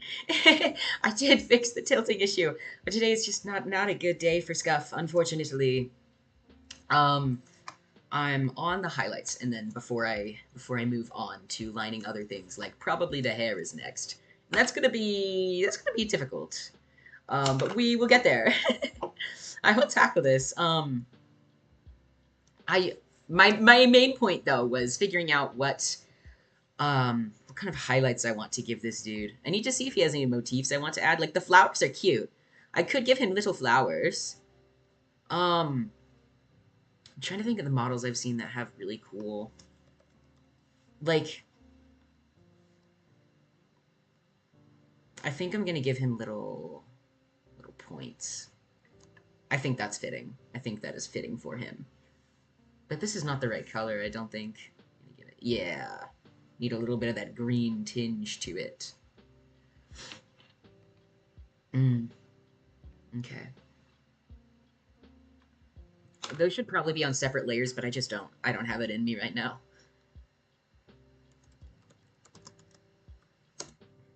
I'm gonna give him some flowers. Yeah, this is cute. That's cute. These are cute.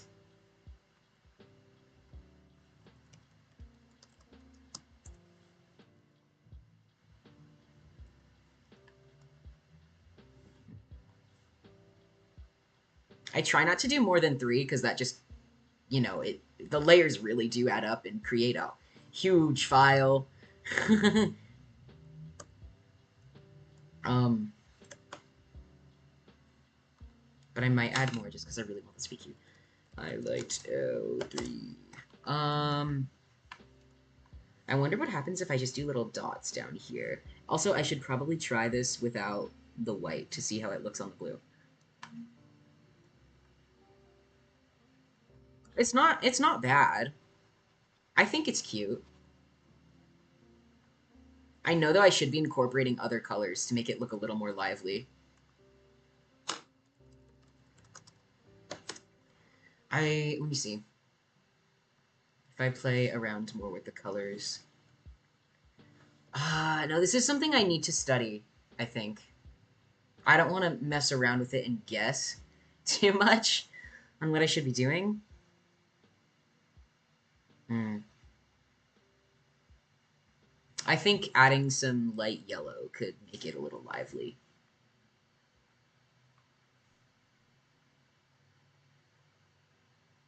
That's cute, right? That's a vibe, I think.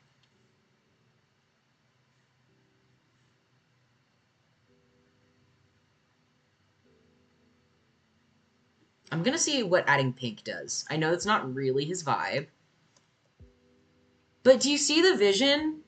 I see a vision right now. Are you seeing my vision? I see a vision. I want you to join me on this journey. I see a vision. It's cute. I like this. I'm gonna see what adding a little bit of turquoise or like light, gentle teal does. If that interrupts my vision.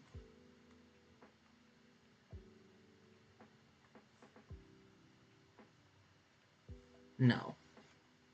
This is just a good scheme. This is just a good color scheme, I'm afraid.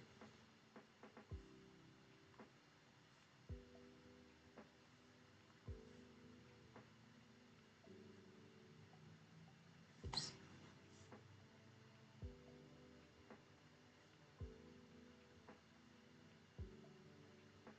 Check that out. It looks livelier. It does not look like how I would like it to look. Like, I think there's an image I'm going for that I just don't really know how to draw. And that's where me studying, actually getting better at drawing off stream comes in. Like, there's something I'm missing. Oh, well, first of all, they should definitely be lower opacity. No, no, no. That's good. I don't know. I think there is some blurring that can be done. And that is where the studying comes in. Let me see what this brush does.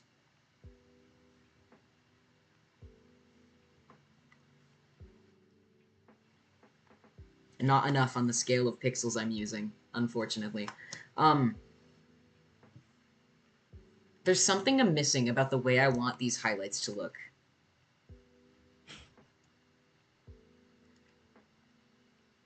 Also, I don't like the rotation I've given the flowers.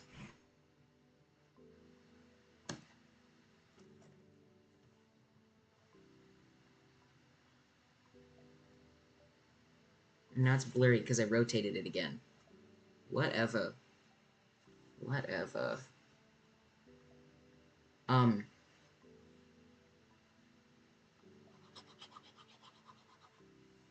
It's because I used the wrong brush. I'm like so confused right now. I don't even know what's going on.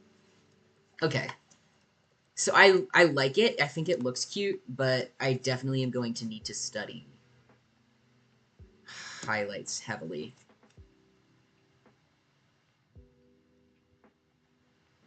Yeah, that's okay.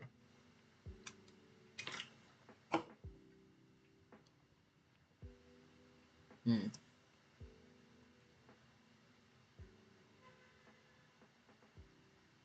I don't know what it is I'm going for that I'm missing. I'm gonna try something really quick.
This looks cute. Like, I know what I'm going for now as I work on this, whatever this is, and it's cute for sure.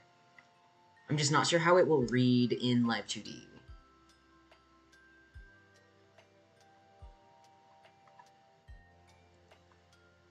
That's really cute. I do like this. I think that was a good move. I can even raise the opacity a bit. Let me check it with the white. That's crazy. It changes the look a lot, but it's quite cute. I really don't mind it. I'm gonna leave it like it is now. I do like what I've just done. And that's huge. That is so huge for me. Oh my gosh, I totally lied about being done rendering the eyes. I'm so sorry. What is this? What is this? Oh.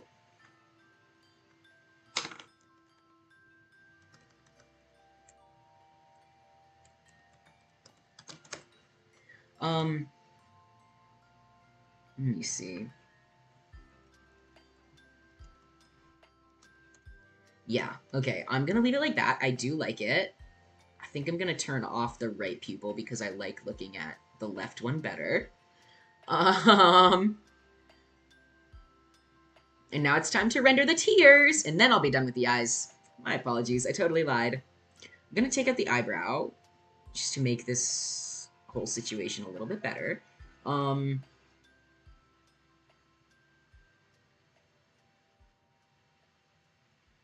gonna bring the eyelash shadow up into that folder. I'm trying to, like, make things compact. There's so much going on in this folder. Eyes in Live 2D are just, like, so complicated. It's the one example I like to point to when someone asks why Live 2D is so complicated or so expensive. Oh, no, the eyeshadow doesn't work there. When someone asks why Live 2D is so expensive, why it's so complicated, I'll point to the eye. Because because the eye just encapsulates everything that is so horribly difficult about live 2D. Um, it's the each individual eyelash, it's each individual highlight, it's all of the physics that could be incorporated into it should your rigger so please. There's so much going on with the eyes, and it's the easiest way to get someone to be like, oh my gosh, why would you do all of that for this silly little anime character? Because the amount of layers that you could put into one singular eye, insane. Insane. Okay. It is the bigger tier that goes on top. So, switch around those layers.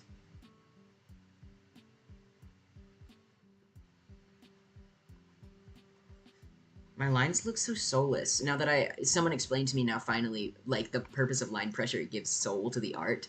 And then looking back at all my art when I didn't use line pressure, I'm like, oh my gosh, it was so soulless and I didn't even know. But I feel like my lines are still soulless. I need to figure out what I'm doing. Um, that's good. That's good, that's fine.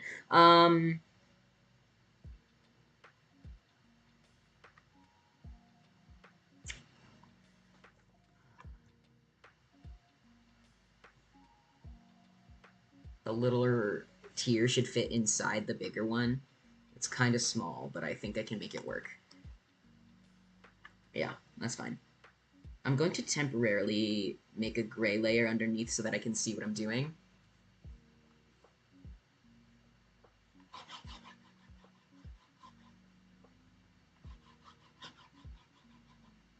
Yeah. Okay.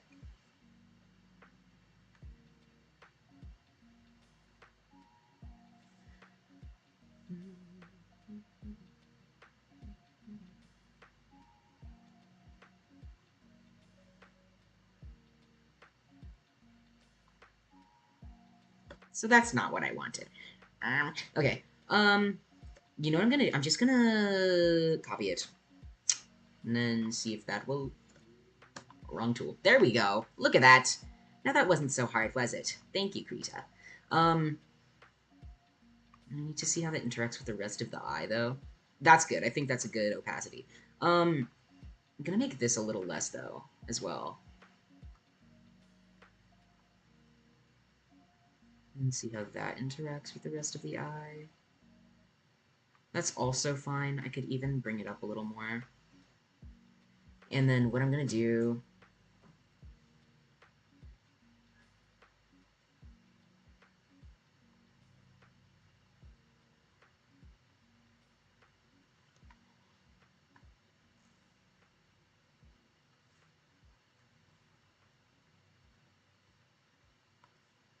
I know there's ways to color the tier to make it more dynamic in the way that I was trying to do with the highlights. I might try to add that after.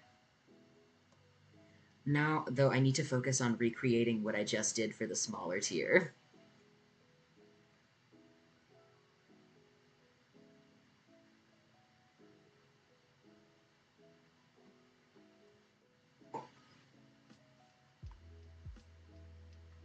That one, okay, so opacity down to 25. And then this one, opacity down to 40. And then I airbrush a little bit of that on.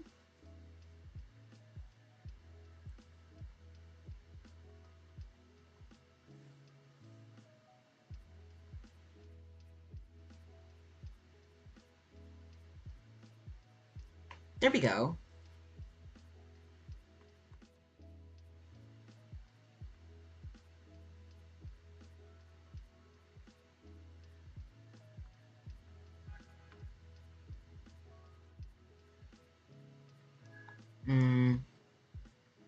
With the overlap, it makes... I don't like how the overlap makes it brighter. That's not ideal. But it will make sense during the animation, so it's not the end of the world.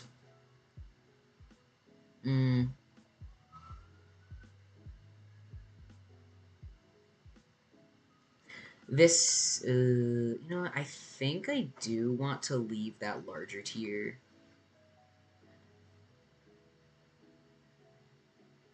I'm sure this will read better when I have the skin colored. I might have made them a little too clear, though. I'm gonna copy them.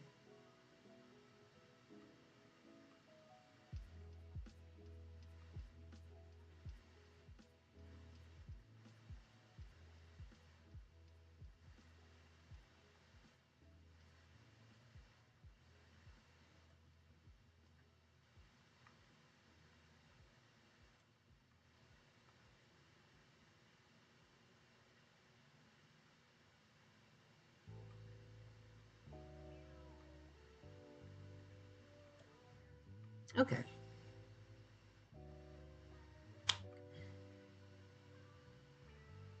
Oh no, I combined something that I should not have. Yes, something went wrong. Something went wrong. That's okay.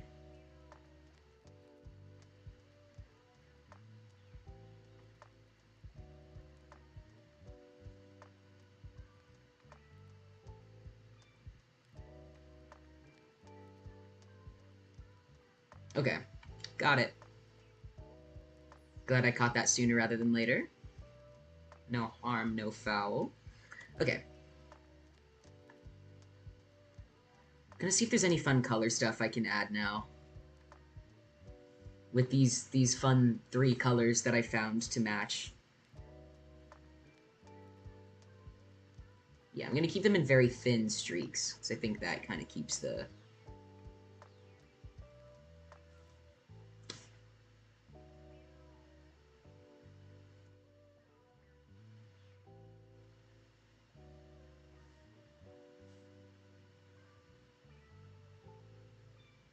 Mm, it doesn't quite look right if I'm just lining it. I feel like I gotta do a little bit of airbrush. A little bit of... We do a little bit of airbrushing.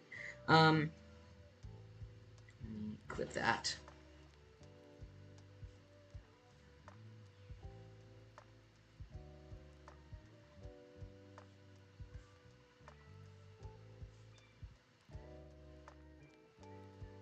That's fun. I actually quite like, that's fun, that's fun.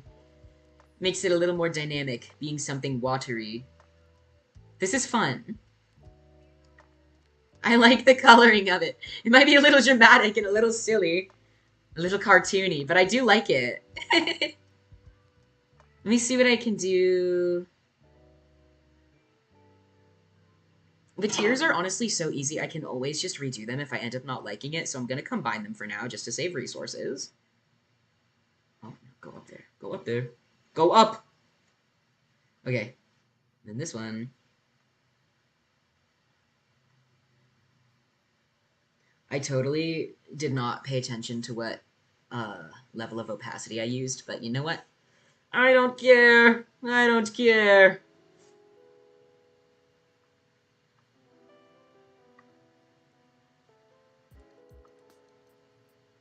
That looks good. That's fine. Okay, I eyeballed it. It's fine. Okay.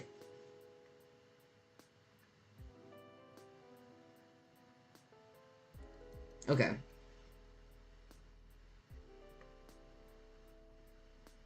I think that's good. I like that. Maybe not as dynamic as I want them to look, but I can also continue working on improving how my tiers look when I draw them. I think it's truly a matter of like improving my line art capabilities at this point, because I feel like I have the right idea here. There's just something, first of all, soulless, and second of all, unprofessional about the way I draw my lines. So these are things I can focus on. At least now I'm getting an idea of things that I can focus on, right? No, get in there. I'm trying to figure out how I can compress this even more. Consolidate my layers.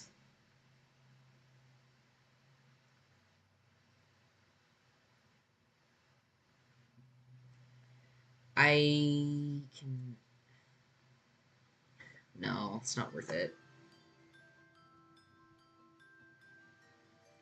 Eyelashes.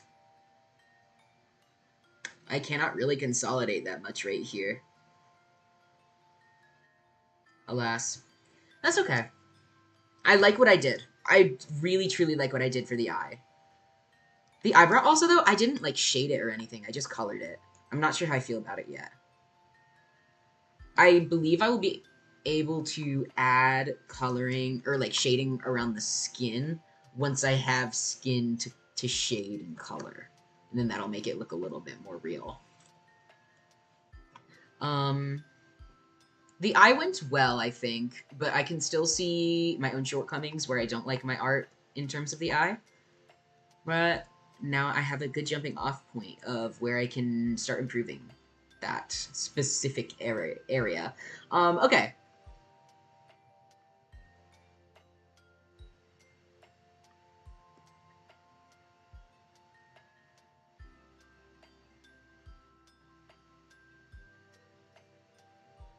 Okay.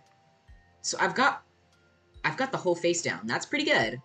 But that is literally like 1/10 of the model that I have to line. So I just spent no, okay, I'm being dramatic. I just spent 2 hours on line art and I have not done like anything, actually. I might have been evading, honestly. I totally might have been evading. That's okay. It's time to work on the hair. Yippee! Let's see what we can do here. It'll probably get a bit easier from here on out because I'm not going to be rendering little details anymore. Let me grab my line art color. Okay.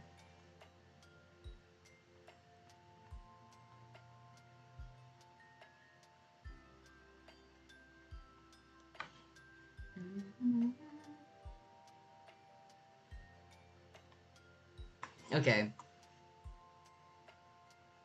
Let me check quickly. No, the coloration is not symmetrical, so I cannot make the side hair symmetrical. That's for the better, though. It holds me to a higher standard. That I have to actually do the drawing instead of just, like, copying and pasting. Ugh. I love being lazy. I don't want to be held accountable for my drawing standards. Yeah. Not sure how I'm gonna want to cut this, though.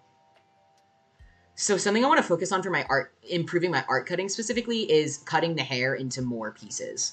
Because a lot of the time my hair gets drawn in chunks because I'm like, this is the part that I want to move together. But even then, hair physics can be just totally stepped up by cutting things into more and more pieces. And that also does heavily depend on the look that you want, because if you want something to move a little more uniform and you don't need every single strand of hair flying around wildly, you know, like everyone's physics goals are different. So it's totally like up to your creative pleasure, but I'm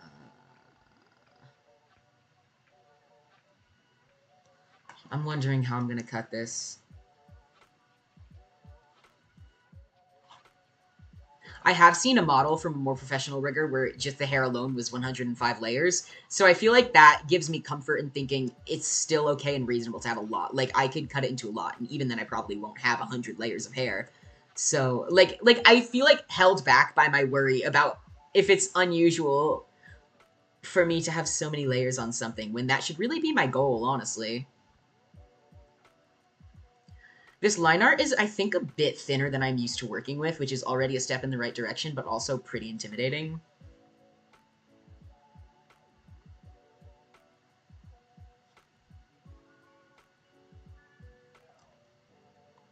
Okay. I am quickly going to group these up, and I'm going to call this... This is not a sideburn. I know this is just hair on the side of the head, but it makes it easier for me to organize if I just called a sideburn L. Sideburn left. Okay. I'm not sure how I want to cut the stuff in the middle. I might have to make them just as long, honestly. And that will also, though, make rigging the physics easier if I make them also long.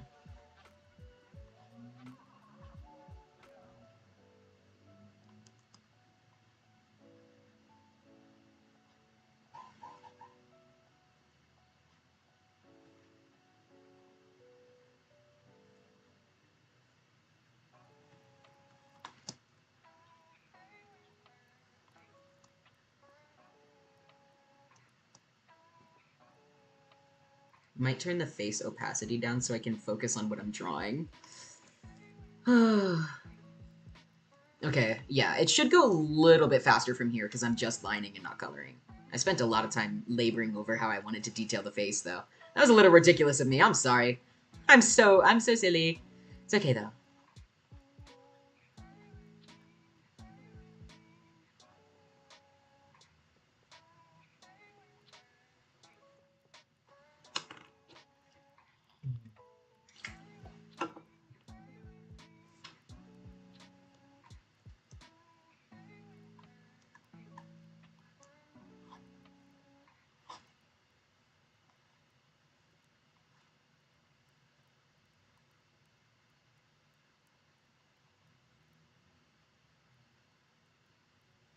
Oh, I drew that. Did I drew that on the same layer? Huh? I drew something on the same layer then. I might have drawn directly on the sketch. No, what am I doing right now? Oh, the sketch is below. Okay. I was so worried for a second. Look at me, I'm so silly. I'm going to just remove this to make sure I don't miss anything. Oops.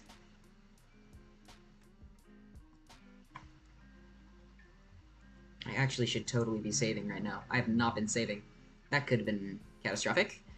That's a big issue with me. I will sometimes just be like, no, I'm too in the zone to save. I feel like I just like finish it all at once.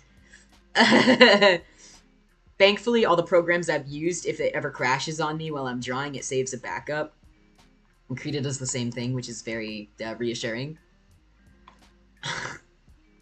But that also gives me vice to be reckless and not save my art regularly, so I don't know. Is that a good thing or a bad thing? I'm gonna leave that for now, and if I have to expand upon those lines later on, that's a-okay. The coloration is different, though, on both sides. I don't know. I'm gonna assume the right choice is to draw them differently, even though their construction is symmetrical. That it would be more professional of me.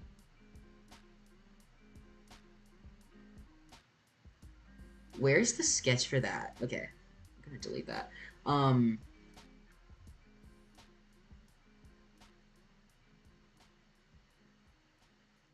Okay. Oh.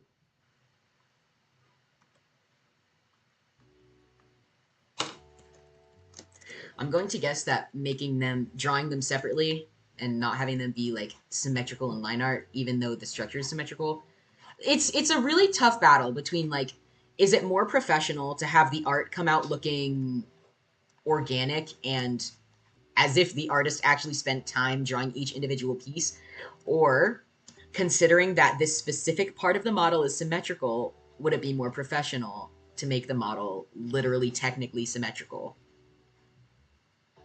And while I would love to do symmetricality here, considering it's already colored differently, I just don't see the point in line symmetry for that. Although that would have been totally doable if I had just traced them with the symmetry tool on. That ship has sailed.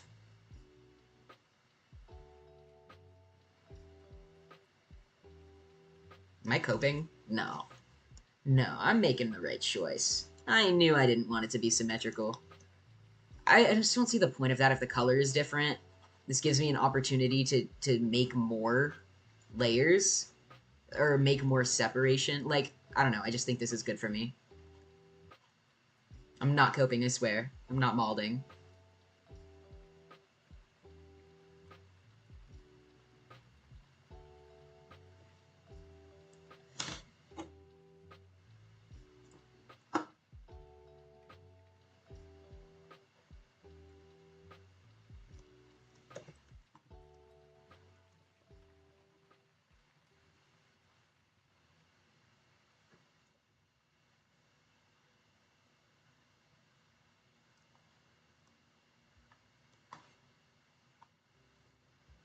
I'm not sure if it's possible to tell that using line pressure gave my lines a little bit more soul when they're this thin. I'm not sure if it makes a difference, but I do like to think that it does. I think my lines are looking at least a little bit more soulful. I have concerns, though, specifically about the way my lines come out in Krita. I do have a stabilizer on, just because, I need it. But there's this weird, like, grainy texture to them not just the pixelation. I don't know. There's something different about the lines I that I guess wasn't apparent or clear to me in Fire Alpaca, so I'm not sure.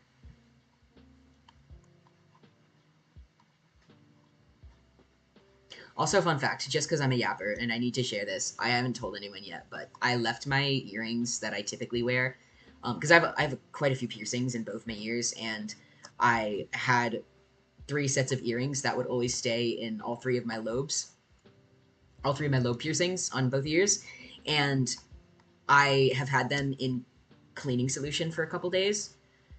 And today I tried to take them out of the cleaning solution. I accidentally lost two of the backings down the drain. Oopsie. I just wanted to share that little factoid.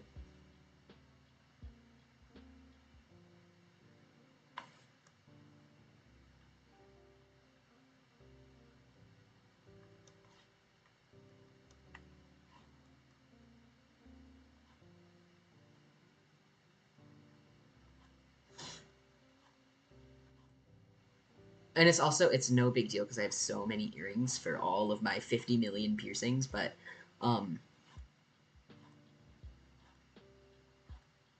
I just think it's so funny that I was like, I should probably take my earrings out because they've been in cleaning solution for far longer than they needed to be. And then in trying to rinse them off, I'm a klutz. I'm a little bit of a klutz, unfortunately. Alas. I have no idea how long these lines should be, honestly, to make them look good.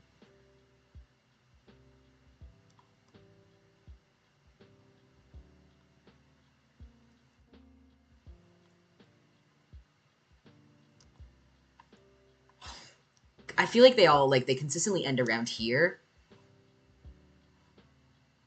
which is I think that's a good measure. I also think I made this furthest back one way too short. I want it to cover a lot more ground than it does.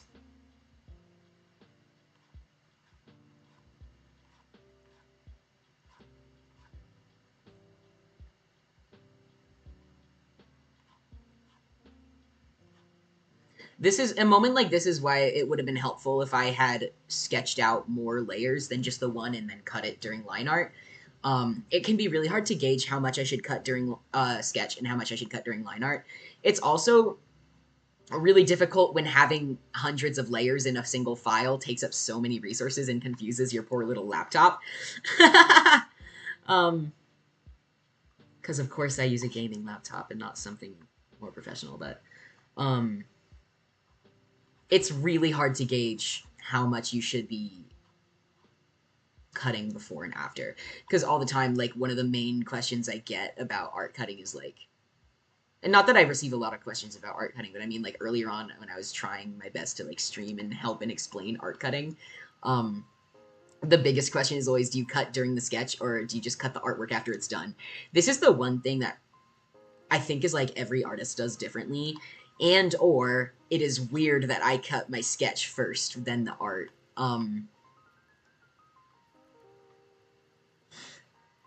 Before the art. And let me get up here. This is kind of stressful, kind of scaly. Um,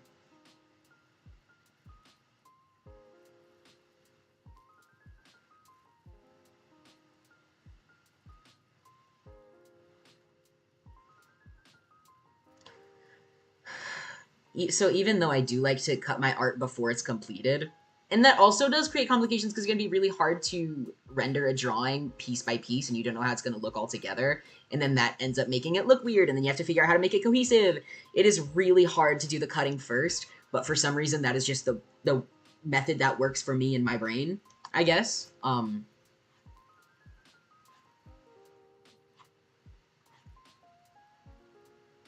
don't know how I feel about this chunk, the way it looks. It's not working out for me right now. My hands aren't liking this side of the hair. It also looks way too uniform. I do not like how this looks. But I'm not sure what to do about that right now, so I'm going to sit on it and just focus on lining the rest of the model first. Which I have no idea how many hours that'll take me. I know I need to be off by like 6:30 the latest. Um Ideally, I can manage lining a model within the next 3 hours, right? If the sketch took me 4.5 only because I was yapping half the time, this should work for me, right? Okay. Ugh.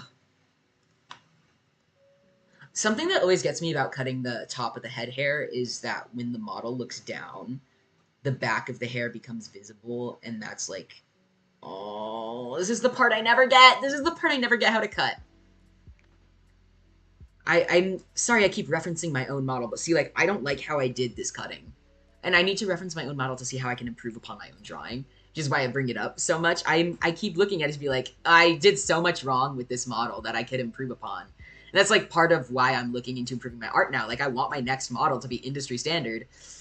Oh, I don't know if that's going to be the case.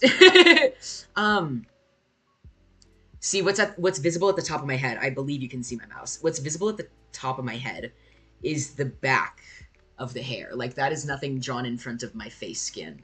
Um and then the bangs are what's drawn in front. So this is the back hair. And I'm pretty sure that's how most industry standard models have it, that there's bangs in front that cover the face skin. Oh my god, just turning my head I realize how awful this model is. I really need to upgrade. um Oh my gosh. This is a massive hair in the back, which is not cut properly nor animated well. But in this model, the hair that will be visible when the head looks down, for example, it's already there. I need to look at the hair in the back. Yeah, yeah. So this is way too flat as it is. The hair in the back should be what's visible when the head looks down. As far as I'm aware from examining other people's models. Um, but I'm not sure how to make that look fluid. I'm not sure.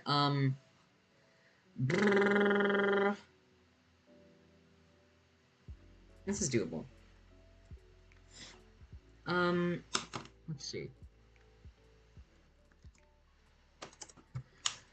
Okay.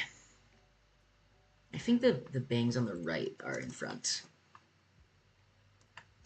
Okay. Now, I think, obviously, this is going to be the easiest part to line separately.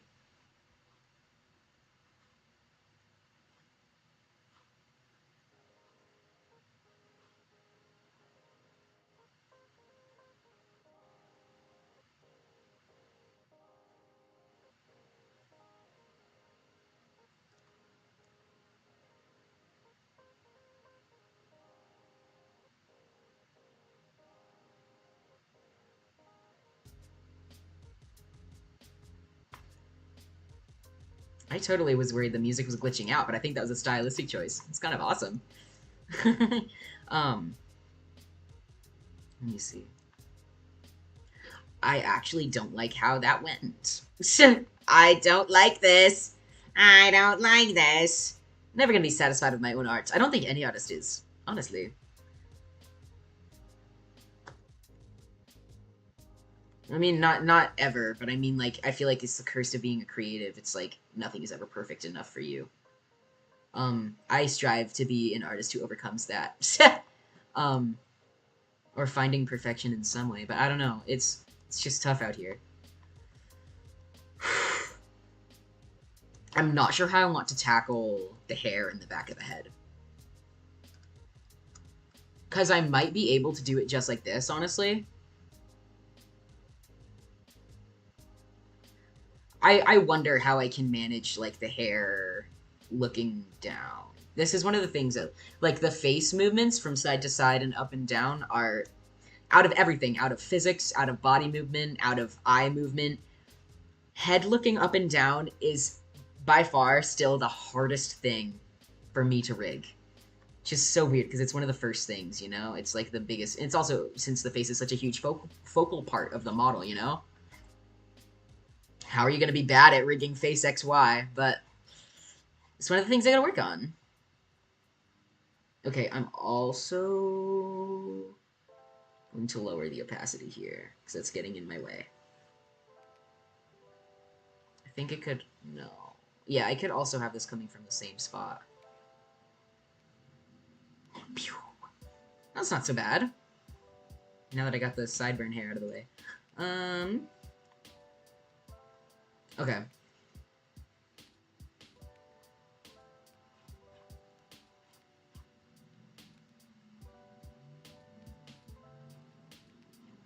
I know in that model that I saw that had 105 hair pieces, there were a lot of layers that were like a single strand of hair, and I think that is definitely something I could incorporate just to make it so much more lively and bouncy.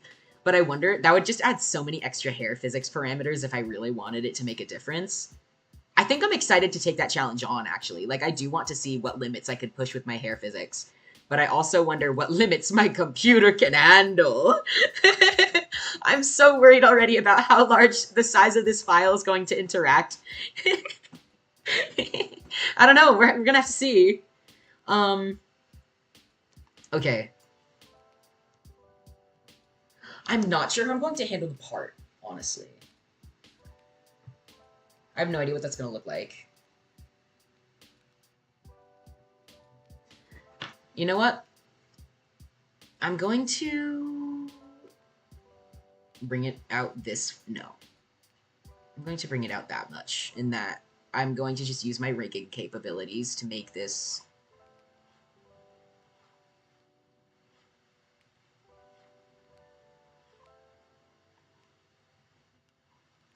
I'm not sure how silly this may look to someone who's a little bit of a more professional rigger and model artist than me, but I have some creative ideas of getting around my current predicaments. And, you know, like, if it works, genuinely. I know it's not always the right answer for a program as complex as Live 2D, but sometimes, if it works, it works.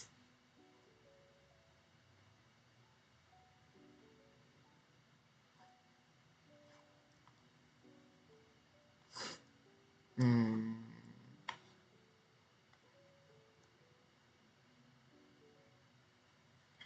I'm not sure.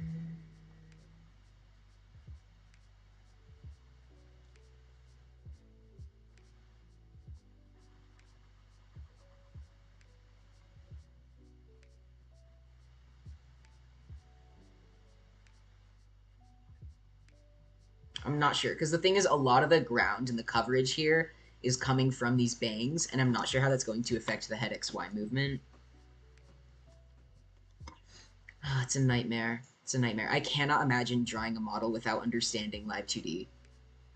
I just cannot imagine. Like, I have clients who draw their model and then have me rig it and ask me to go through and like fix it. And that's a service I always add for free. Like, if someone commissions me to rig their model, I will absolutely go through the artwork and tell them what would make it easier to rig.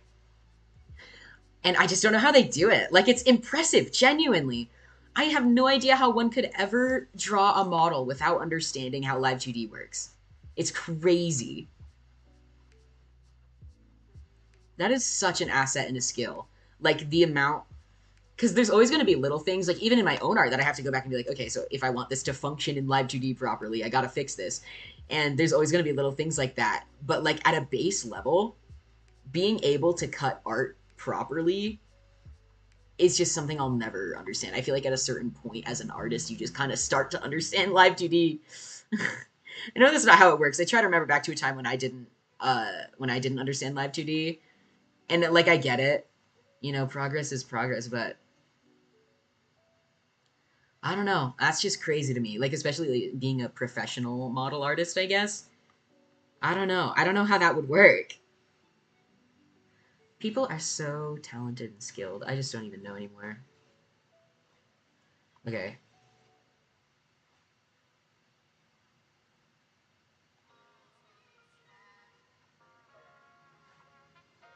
This is where it gets really tricky with coverage.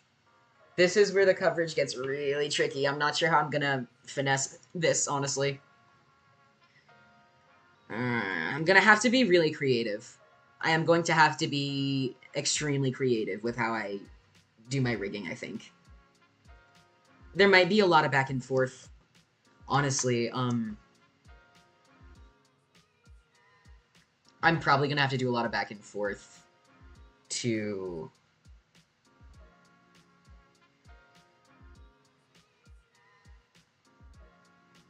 Hmm. This is tough. Holding yourself to a higher standard to improve your artwork, guys, it's pretty hard. I must say. It's difficult. I don't want to improve. I want to keep things easy. This is so scary. I'm so scared right now of making progress.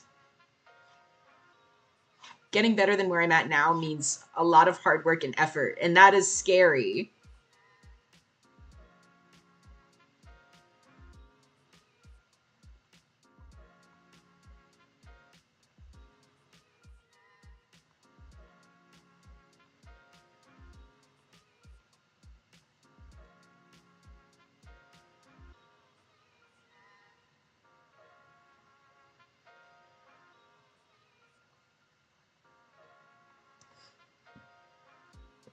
Because, see, one thing, for example, is here, as these pieces move back and forth like that, they're going to reveal segments of the hair that are not lined. And, like, right here, too, this little conflict, where the line ends and a bit of lineless hair will go like that begins, is going to be visible, too. Dude, how do professionals do this? I'm so confused. Let me remain unprofessional, please. But I shan't. I know I shan't. I know as I color it, it'll become more apparent where the line art has to... Yeah, I know it'll become more apparent where the line art has to go.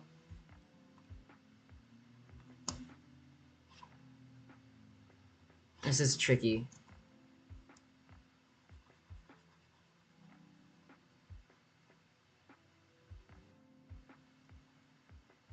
This is a really tricky piece right here.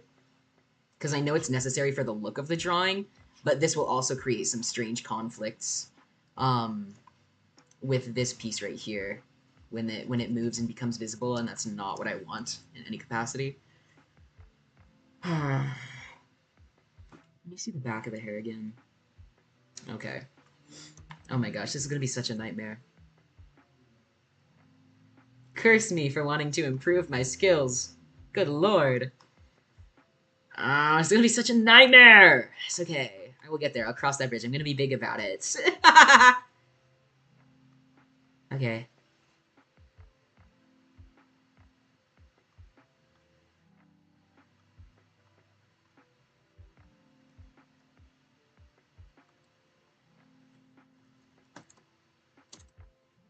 Oh, you know what? I drew the bangs with the... Okay. Yeah, I'm gonna edit this a bit. I drew them with the... forgetting that they were going to be on top. So I'm going to have this part. Maybe I don't draw the part all the way down. Maybe I do. Maybe I do draw the part all the way down. And if I want to make it look better, I can just color the line in a creative way.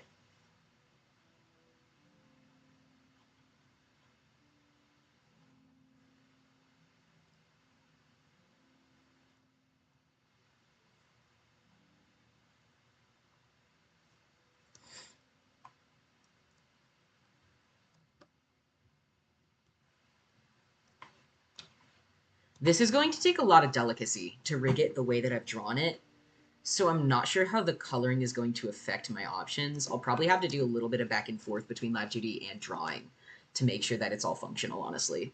But that's okay, that's part of the process, isn't it?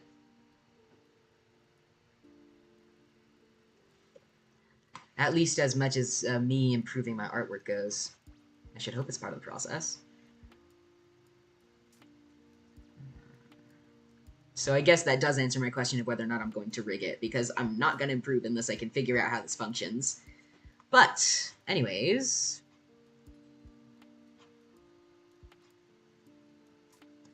There, if just giving them some overlap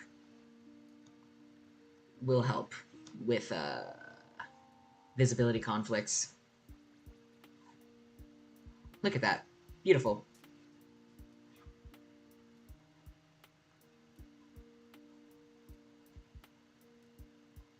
And that's, okay, what I just did right there is what I mean by you can't be lazy about how you draw each segment because you don't know what will be visible when it's moved or not. even though I don't intend for this specific curve to be visible at all, I want it to be smooth and presentable at the very least, because in the case that just like I change my mind during rigging and something happens that makes it appropriate for that curve to be visible, I want it to look good. So if that's just a little bit to explain my thought process right there, and what it means when I want everything to be um, perfect even when not visible. I have so much concern about how this is going to go when I color it, because it's going to be multiple layers for each little line right there. So many layers of coloring before they can be combined. It's going to be such a nightmare to render this. It's okay. I'm going to be so big about it. I'm going to be so big about it.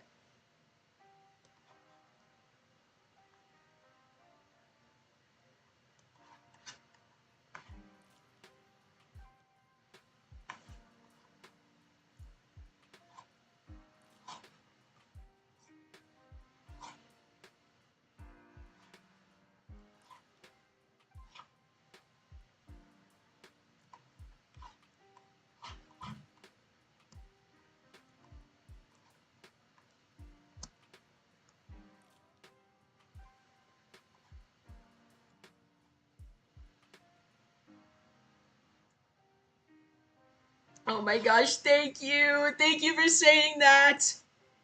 Oh, there's so many hours of fighting over, oh my gosh, how functional do I want the model to be versus how much effort am I willing to put in. Thank you for appreciating all the effort. I have to hold myself to this higher standard right now, as much as I am so used to being like, it's not going to be visible, it doesn't matter. Oh. Hmm. That looks all right. That is acceptable. Um, yeah, rigging and model making is such a I love complaining about it, but at the same time it's one of my favorite hobbies, even though it is challenging. It's one of those things that like the challenge doesn't upset me or scare me. Um and it's so rewarding to finish a model, like, oh my gosh. Oh, thank you for seeing my hard work. I don't know if these are even. Yeah, the oh, but now that it's actually drawn though, I can literally just move them as I please.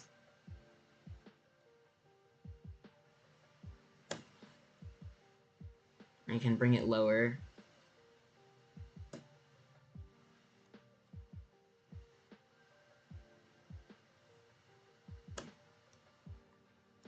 There we go.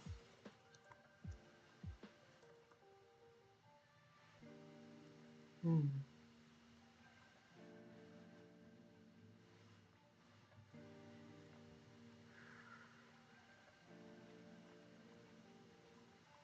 I find a lot of interest in specifically mm, like I don't know if it's like called a culture that surrounds um something like live 2D that is like its relevance recently exploded recently, as in like 2020. um and it's like, because it is a more recent development in the internet, you get to watch the culture surrounding it grow. That is something I have an interest in, like stuff like that. Internet, I call them, in my mind, I call them niche internet microcultures, like niche internet micro celebrity. um, that's what they are in my mind. Niche internet microculture, like culture surrounding live TV, on specifically in like online spaces, not like as like in the industry, because I know live TV is used in plenty of industries, but like specifically in terms of VTubing. And especially the relevance of the geography of it all, because VTubing is so different in Japan and Asia as a whole than it is in the West. Um, I really like knowing as much about it as I can. I think it's so fascinating um, to learn more about. I forget why I started talking about this. Hold on.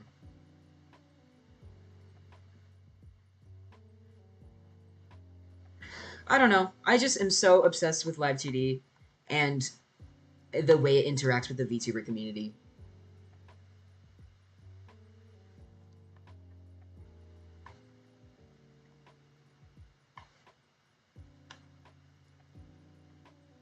I'm a yapper, and I don't know what I yap about. I just yap. I got nothing up there in that brain. Except Live 2D. Live 2D and create more creatures. Oh my gosh. I just finished my monster. This is so sad.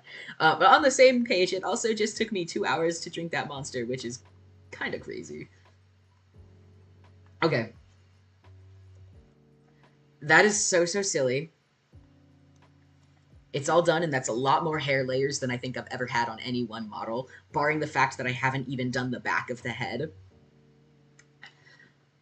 Crazy. I think I have to stay in my flow and finish the hair before I move on to anything else. So I'm gonna jump. I didn't mean to. If I just did anything, I didn't. I hate to jump around, but I'm just gonna have to keep my flow going, and then I'll move on to the neck. Honestly, just because this is such a short folder. I am though going to make a group for the hair. And this is going to be. I'm just going to call this back. Okay.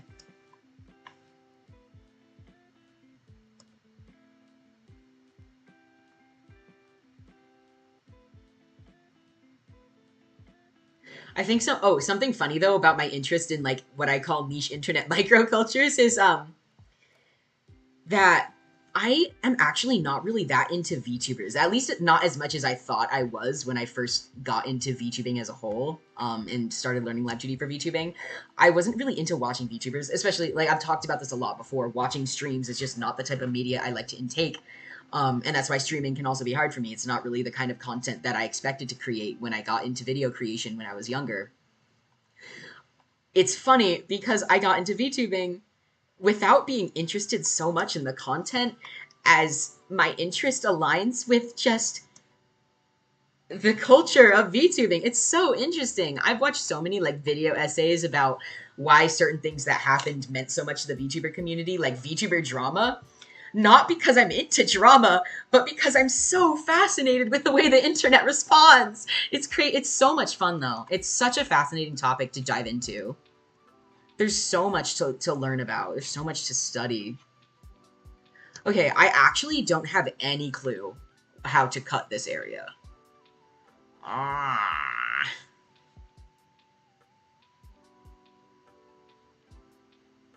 Hmm.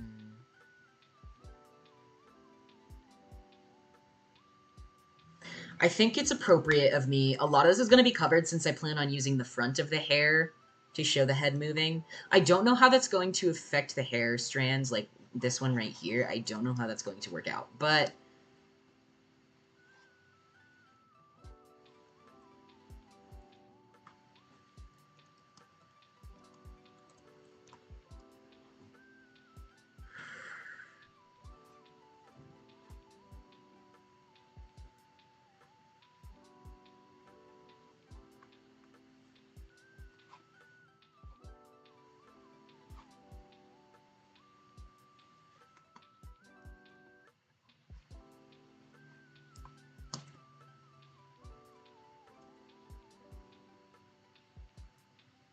I know I sketched this specifically with the intention that I knew I was going to want to cut every little strand to improve um, my like attention to detail. This is kind of crazy though. Like I'm excited to see the product, but I know no one to put in the effort to create the product. Oh my gosh. I don't know how I'm gonna color this, honestly. This is very confusing to me.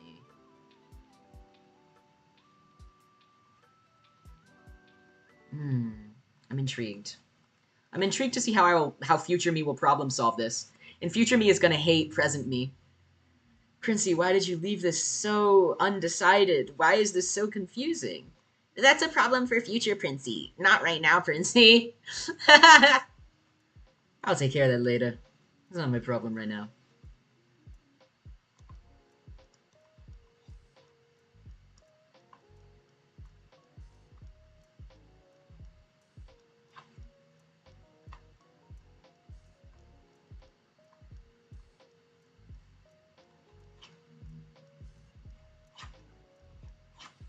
Hmm.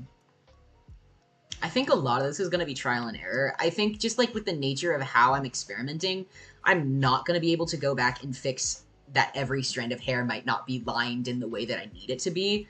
I'm just going to have to run with what I've made, and if lineless parts of the hair become visible, then so be it. Because I think that's just something that's going to get ironed out as I figure out how I want to cut my hair through rigging, and um as my art style actually improves, because lines will ideally not be so prominent to my style in the future. I feel like the lines has always been something I wanted to fix, even though it was really subconscious and I didn't really know what was wrong with my lines at first. Like, I always knew, like, I wish I had a less prominent line style, because I feel like the lines keep my art cartoonish and unrealistic. Um, but at the same time, I just don't know how to create art without lines, and that's where practicing in digital painting is going to be helpful.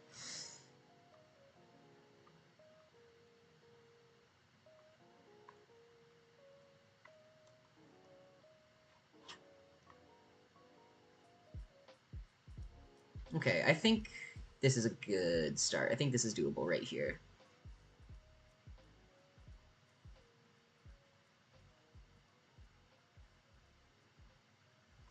Yippee! Okay, I don't like this strand of hair right here. Bad.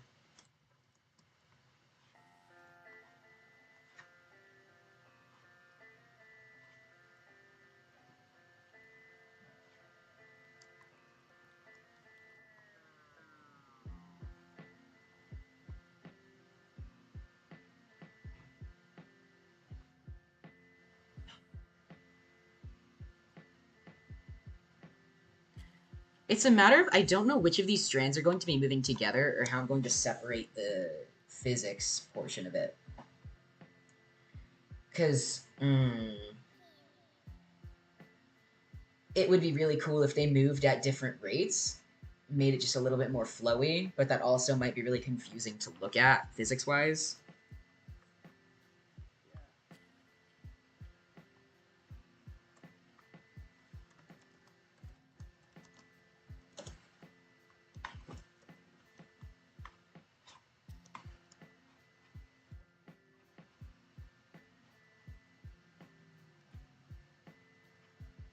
Meow. I'm not sure. I'm not sure because Krita is struggling with me streaming it. I don't think Live 2D would struggle with me streaming it. I think my computer would struggle with me streaming Live 2D. But I wonder what it would look like if I streamed my rigging process as well. I don't know if that's something my instructor wants from me, but I think that could also just be an interesting continuation of this little series of streams. So we'll see.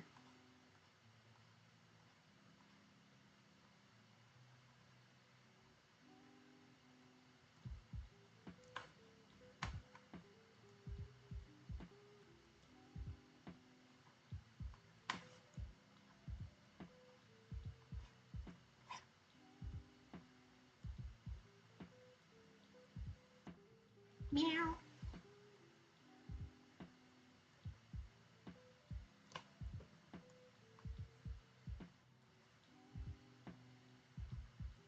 Mm, I think the part that I'm frustrated about and or struggling with is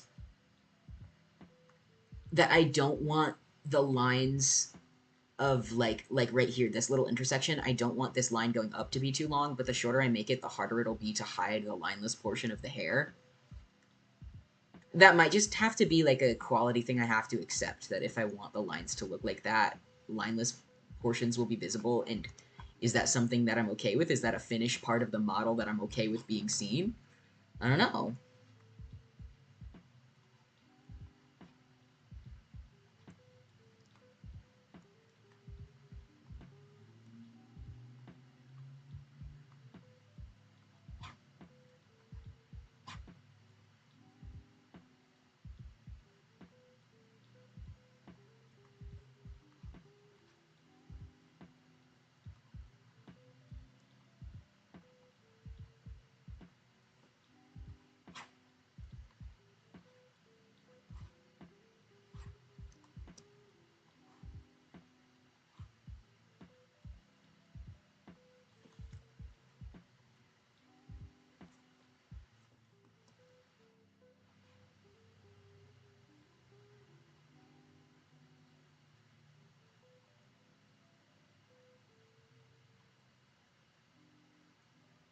I just got nostalgic over the most random thing.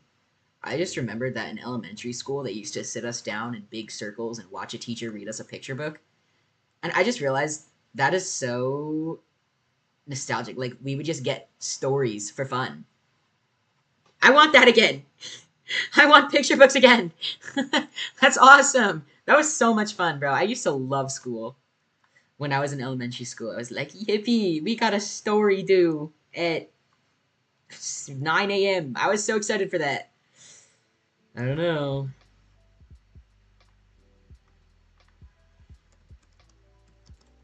I don't know how I want to. Aw. Literally, stories for fun is the best part of school. How? How am I gonna? I don't know how I'm gonna do this. I don't know how I'm gonna do this. I honestly am sure that a lot of these pieces moving in the back are just gonna have to be extended linelessly a lot longer past where I marked them, because that's where I want the lines to be. But the coloration is gonna have to be higher. I don't know. I could always add lines later after coloring to fit how I want it to look. But I don't know how I'm going to cover as much base as possible with this back portion of hair. I know in a lot of my older models, I would have like this sucks, but it would be like this whole section would be one singular layer, and that's just not the look I'm going for right now. That is not what I want in my model. um, um, um, um, um, I think I'm just gonna have to make these strands of hair in the back really long, honestly. And you know what? That's a responsibility I'm willing to uptake.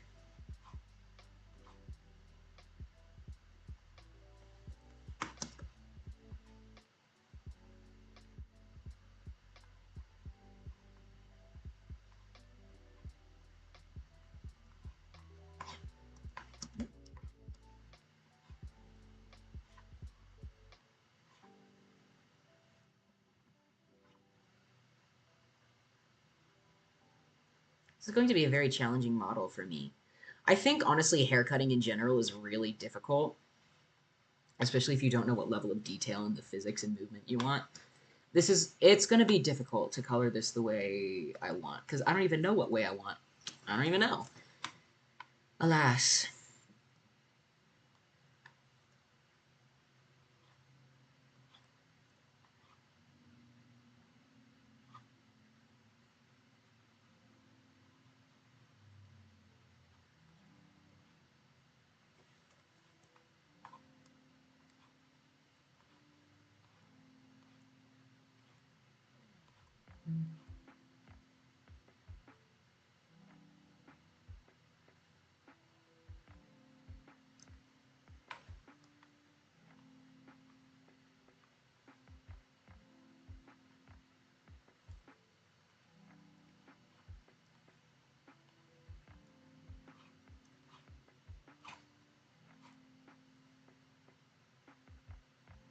I might have to refine these lines later, because it's very hard, especially in a model like this, when the detail is important and the lines are thin.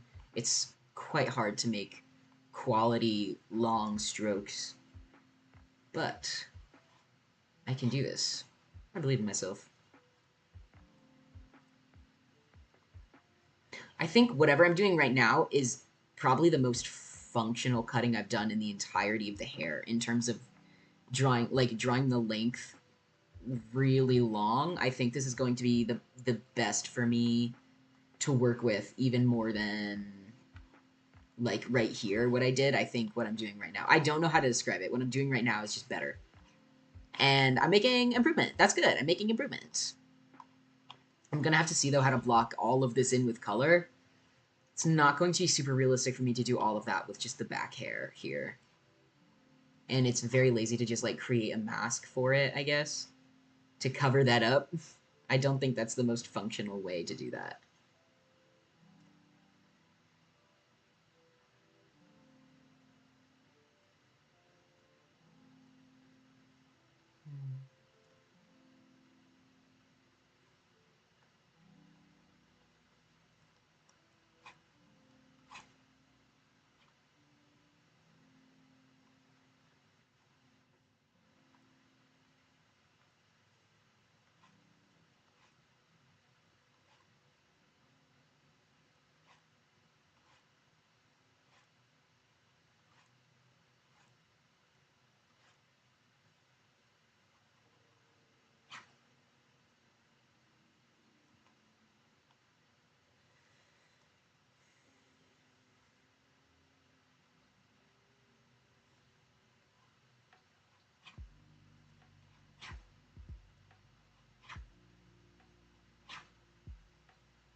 Okay.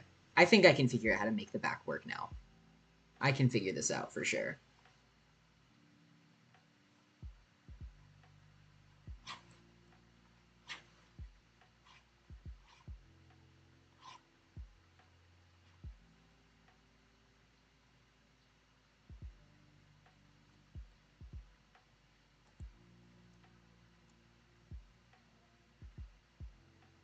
Yippee.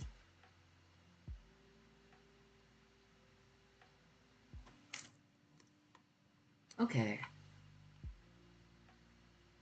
The hair is finally done. Nightmare. Nightmare.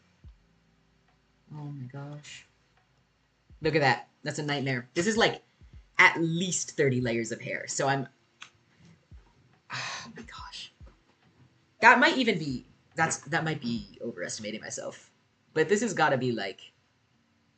Where am I? What did I just do? I feel like I have to have just done something. Okay.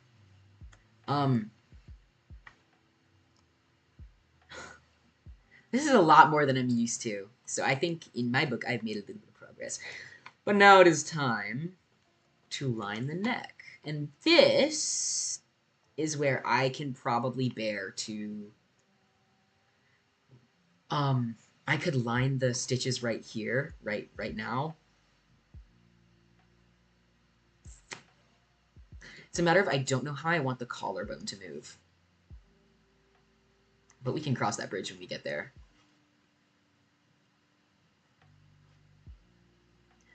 I realized the goal I set for myself to line the entire model in one sitting, while I know I've done that many, many times before, is not very realistic with the amount of work I'm doing on trying new things right now and the fact that I've already fully rendered the face.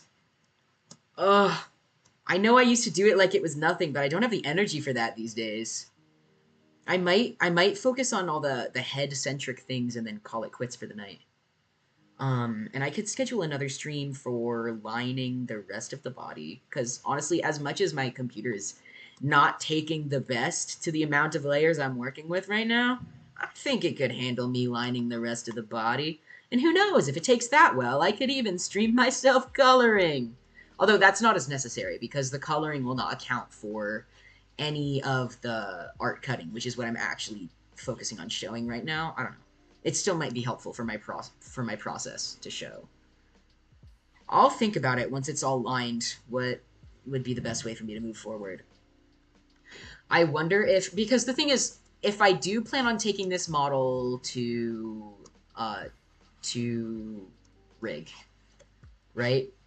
I'm going to want to take some time off stream, I think, to study the things that I'm noting down for myself to improve.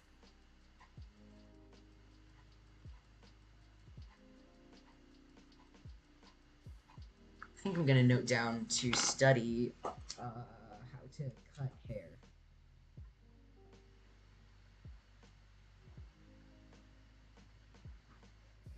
Although my fingies are starting to hurt a little bit.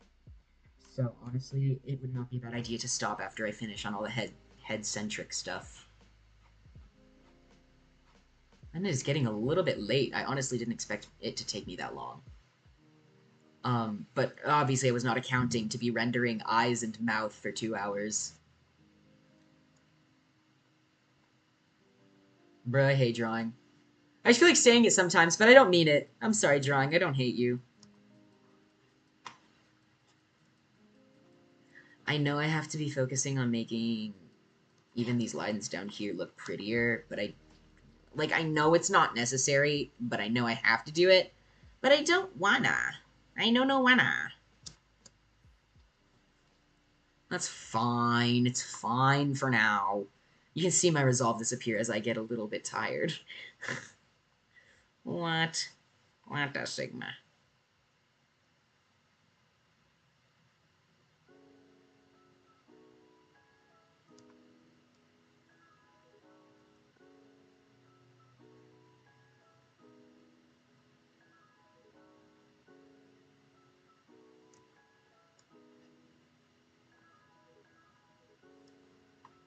Okay. Okay, now this is where I turn off symmetry. I think I'm going to say, so I have a specific vision in mind for how the stitches get rendered, and you can see it up here. I want each stitch to have its own little shine. I just think that's really cool. But I don't think it would be necessary for me to render that right now because I'm not even getting onto my line rendering. Or I mean if I'm not coloring it, then I won't know how to color the lines. That's also going to be a pain though. Coloring the lines is going to be a pain because you have to go through all the separate places that incorporate the same. I can't illustrate what I mean right now. I'm just complaining. I'm sure it'll come up later on when I color, but that is not a today issue, so I'm not going to worry about it.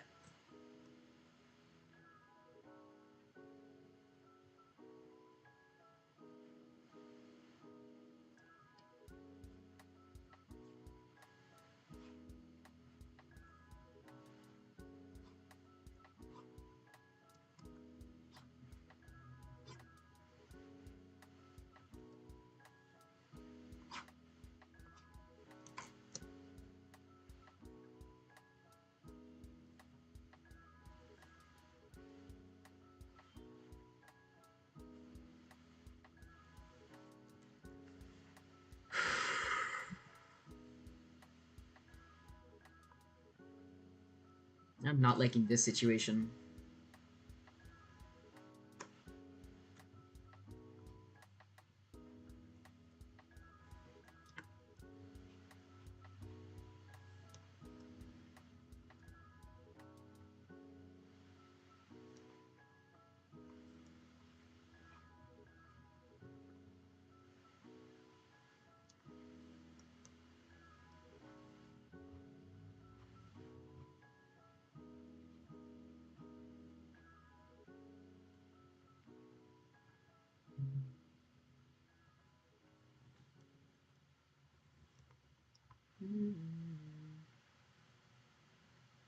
I'm. I think I'm going to delete the sketch to save resources. My anxiety about deleting the sketch is that it removes my markers of where I want the stitches to be, which was pretty nicely spaced, but I can focus on the spacing later, because I haven't even drawn the stitches on the face. So if I want the spacing to be consistent, it's not unreasonable for me to do them all at the same time once I'm ready to do stitches on the face. No, I'm gonna draw the stitches now.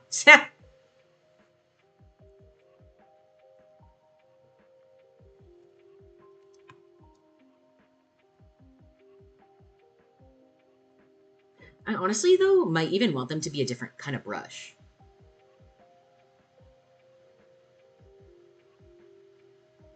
Or at least larger than they are right now, you know? What am I gonna do?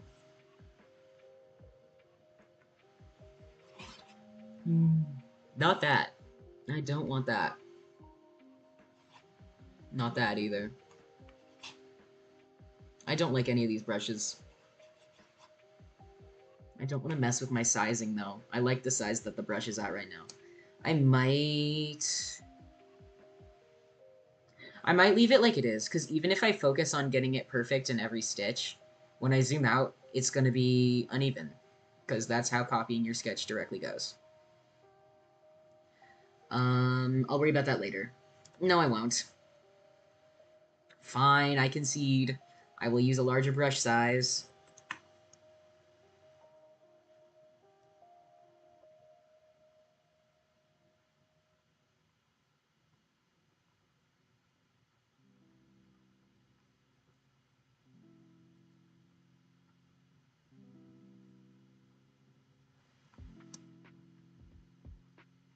I'm sure there's lots of cool, fun rendering things I could do to make these stitches look really good. Like, obviously my main thing is adding a shine to every single stitch. I could also add a little dimple on the skin to each stitch. I'm excited to see how the rendering of this model goes. I'm very excited to see how he looks finished, especially with the things I've been practicing. In getting familiarized with the brushes in this program, I found a nice, like, painty looking brush, what I used to render the eye earlier. And I think I really want to um, lock in on that brush. I want to, like, hone in on it, probably use it on a lot of the assets of this model, and just see where that takes me. Oh my gosh. Ah! I was drawing the stitches on the sketch layer. I got scared though. It could have been a lot worse than it was. I could have totally been doing all of this on the sketch layer. So this is not that bad. The evenness is definitely going to kill me. It's going to be such a nightmare to get it even. Because the thing is, as much as this is like a little zombie um, Frankenstein's monster type deal, the stitches, I want them to be uniform and nice looking. Like, clearly, whoever stitched him up really cared about their sewing abilities. Um, Maybe he even stitched himself up. I really want to get to work on his lore. I've not been inspired for a new character lately. Um, I don't want to force it. Um, but like as much as it could be charming for his stitches to be messy and asymmetrical, his are just meant to be even. Unfortunately, that is just his in his design. His stitches are meant to be nice and even.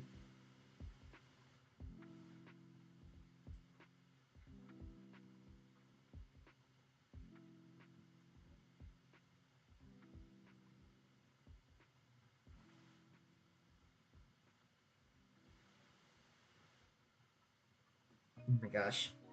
My knuckles are going crazy right now. This is crazy.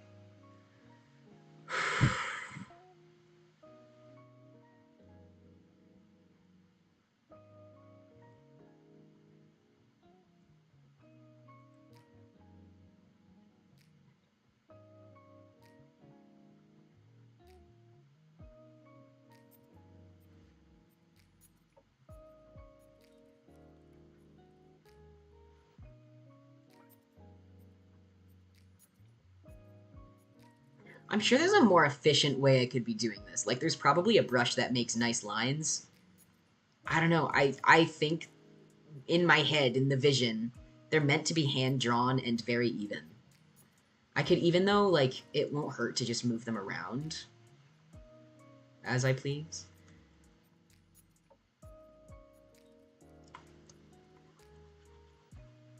Meow.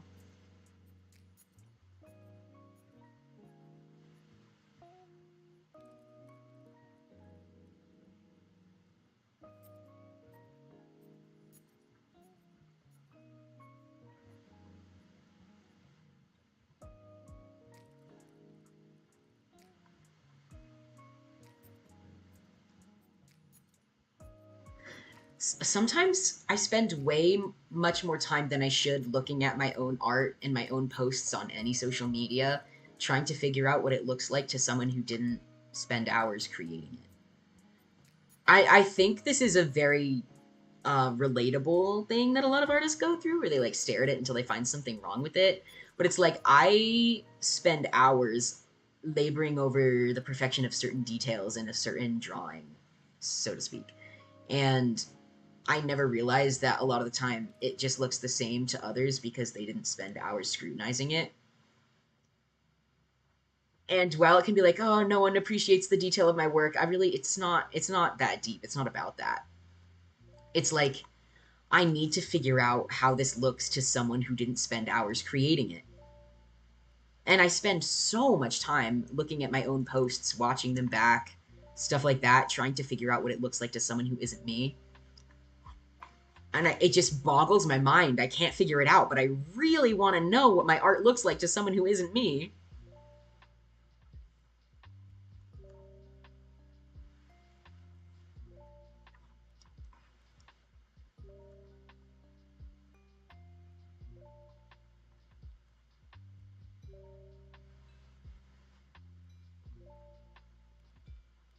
I also wonder what my creative process looks like. Um, Different from when I'm streaming and when I'm not, because I have thoughts like this. Like I'm thinking about the fact that I'm yapping occasionally, and I'm like, normally if I'm not streaming while I'm drawing, I'm like watching YouTube. It's watching YouTube, or like during the summer I would watch Netflix while drawing. And I didn't really watch it, I would just listen to it. Um it's weird just because the way that my attention span works, and I have a very, very small attention span. I'm very bad at paying attention to anything at all. Um I never stay in the same thought for too long. Um And focusing on drawing can be really weird in that way because I'm still working on the same drawing, but my mind is such a strange place to be in, honestly. It's entertaining though. My mind is like my own free entertainment hub. Like I wish other people could see how entertaining it is to be in my brain. I'm never ever bored because my brain is always thinking something silly or entertaining. Sometimes I laugh out loud. I react to what my brain is saying. Um, and then other people expect me to explain why I laughed and I can't because it's just not that funny outside my head, but my head is so entertaining to me.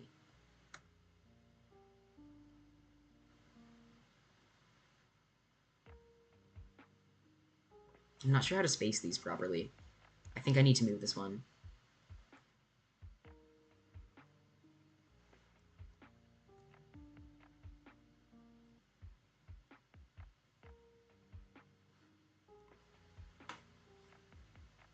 They're still so uneven.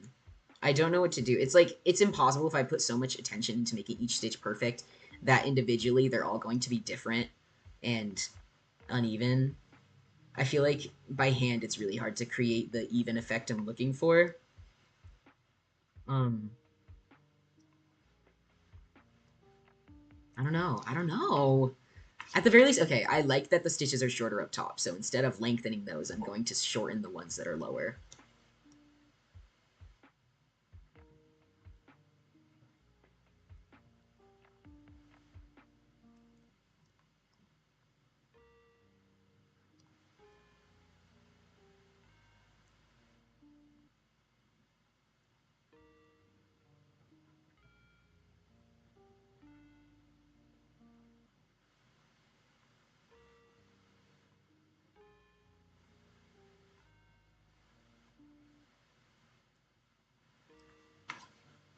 Okay. At least for now, just so that I stop laboring over it, I'm gonna call this good. Although my hand does hurt a lot. Okay. The face, I can turn the face back up, I think. Hmm.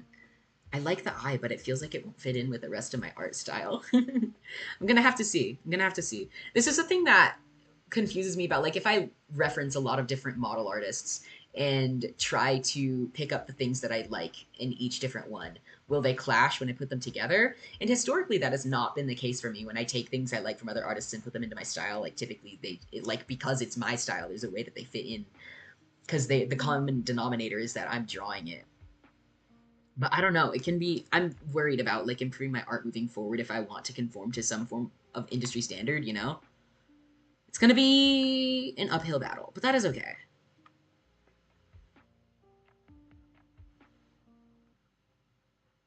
Oh, I did not extend that. Okay, so I know how I would cut this. If I wanted to be really professional, oh my gosh. Actually, there is no professional way for me to cut this. This is too difficult. um, let's see. So basics, the easy part. This section of the hat is one layer, the crown is another layer, and the brim is another layer. The thing that's going to get difficult is animating the brim as the head moves down and cutting the little rings right there. I'm not sure how I'm going to do that. I know the rings will have their own physics and that will add a bit of movement in the hat, which will be really cool. But I don't know how I'm going to cut that.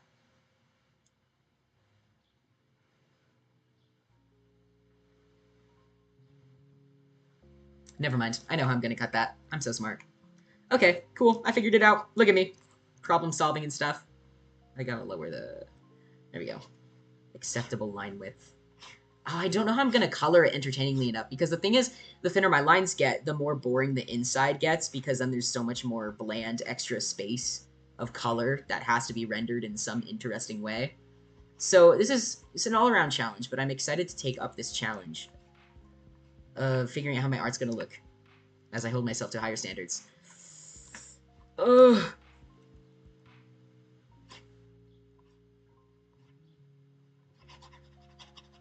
Meow. My brain thinks so much. It is so insane how much my brain thinks. My brain is out there thinking. My brain gives me so many thoughts. I'm like thought overloaded all the time. Um,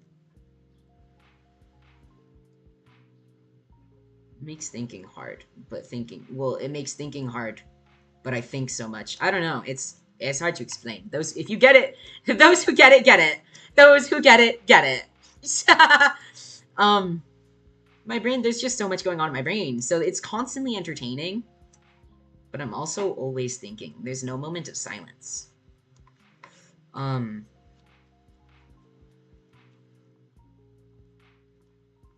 it's good and bad. Having constant entertainment is good. My brain is funny. I laugh at my brain. My brain tells me the best jokes that aren't funny to anyone else. So it's like, um,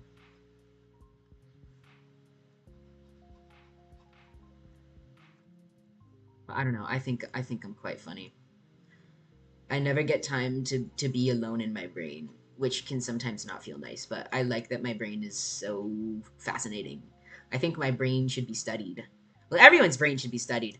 The unknowability of the human brain is incredible. I love it. Very cool concept of human. Honk. The cars outside are so dramatic. They don't know they're just cars. Boop. Oh my gosh. Oh my gosh. Hold on.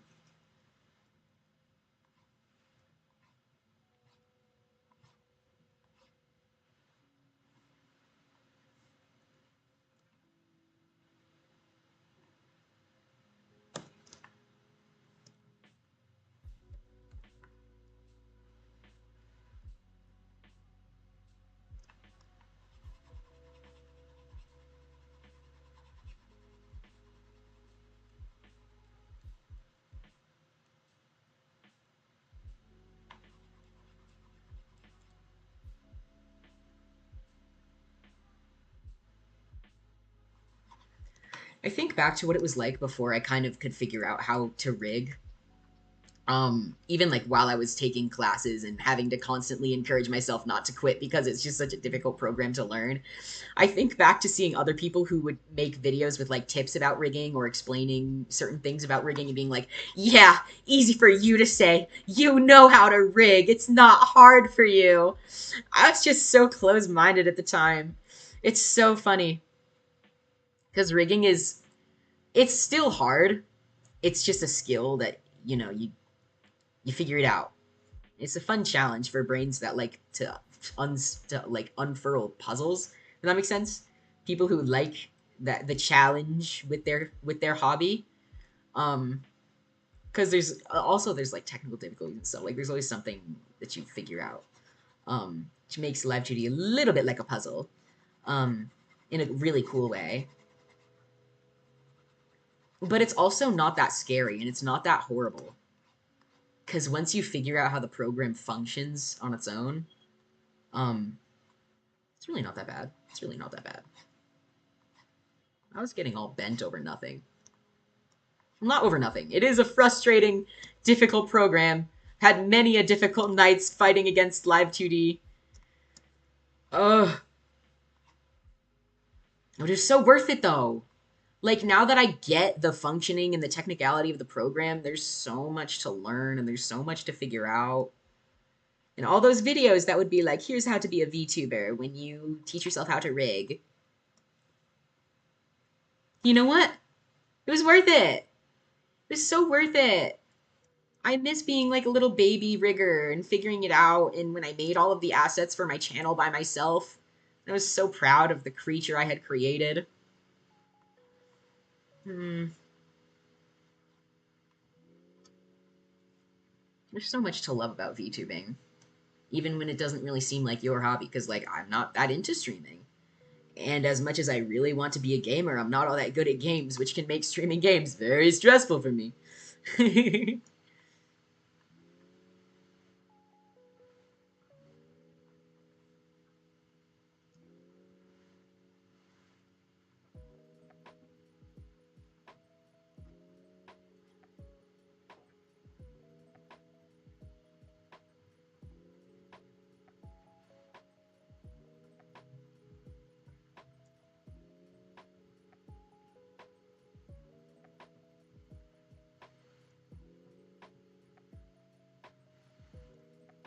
Okay, so for these little rings, first of all, I'm only going to draw one, and then I'm just going to copy and paste it in Live2D to save texture outlet space.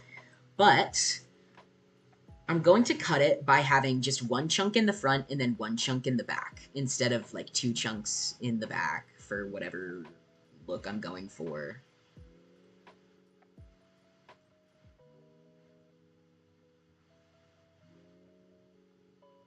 Mm.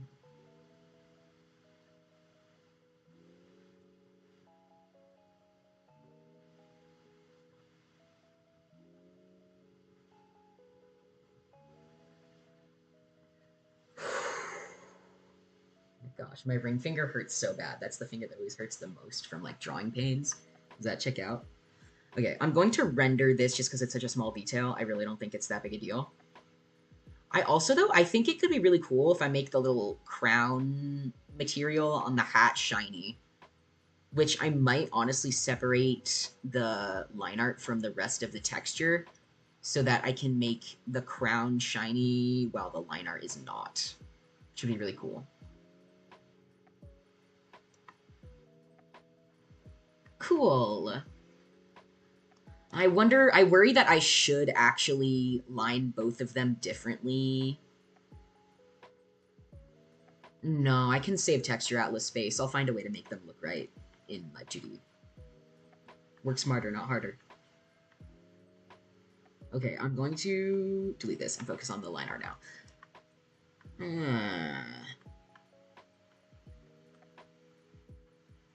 Okay, cool. This is so doable. First of all, I'm going to utilize... Oh, why is the ear not visible?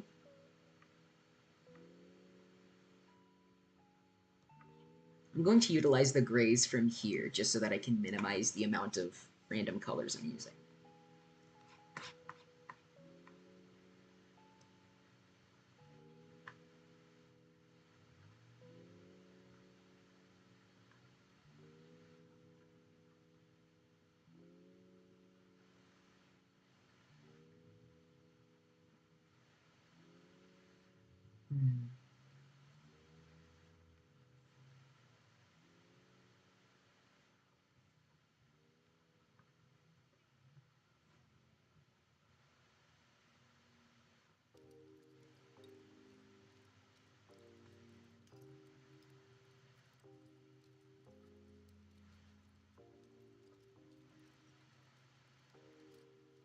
Okay, I feel like that gets it across.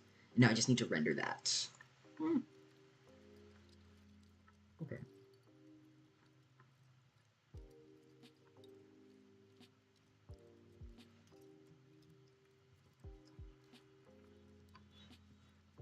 Okay.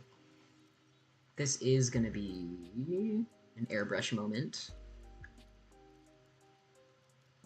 A little bit. Or I can also keep color picking from here. Let me grab this. Oops.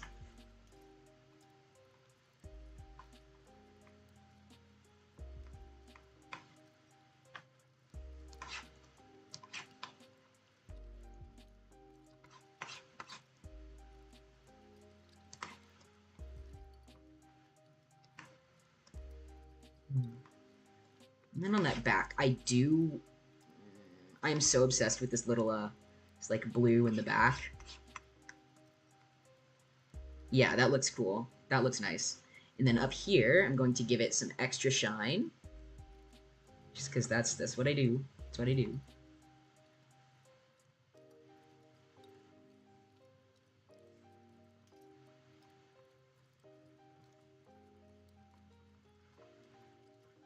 Look at that. Lovely. Lovely. Rigging that might also be a challenge, but nothing I cannot finesse.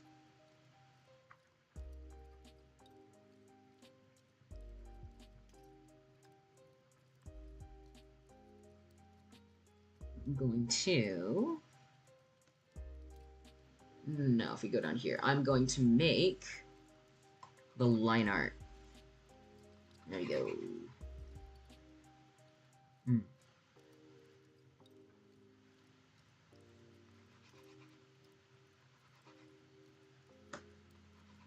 There we go. I don't know if I might want it darker. That's... it looks better, but it doesn't fit the whole thing at once. I think...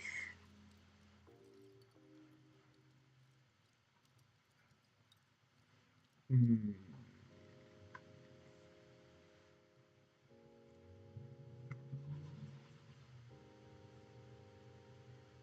First of all, there's a little bit of a conflict down here that I need to iron out. There we go. Second of all, a little bit of a conflict up here. Okay. Let me see. Go here, go a little bit lighter, maybe. A little bit lighter.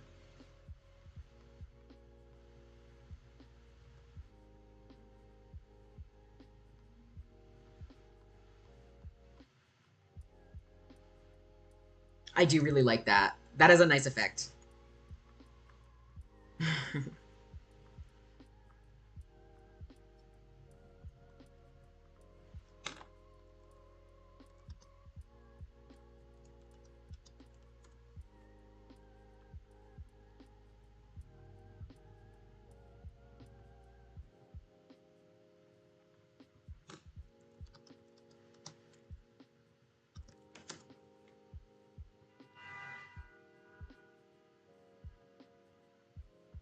I'm sorry about the cars. They are angered.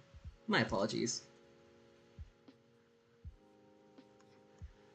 Okay. Grab this line art color once again. Reinforce that line right there. Nice. I like that. That was a good choice. It looks a little strangely off kilter, honestly. But I think I'm just gonna accept this. I think I'm cool with that. I'm going to turn brightness down just a bit. There we go.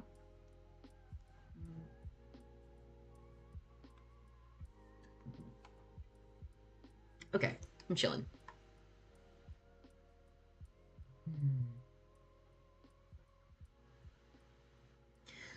I wonder about the earring since I did line the hat ring. If I want to line the earring, I feel silly because I really like how it looks unlined, but I won't like how it clashes with the lined portions.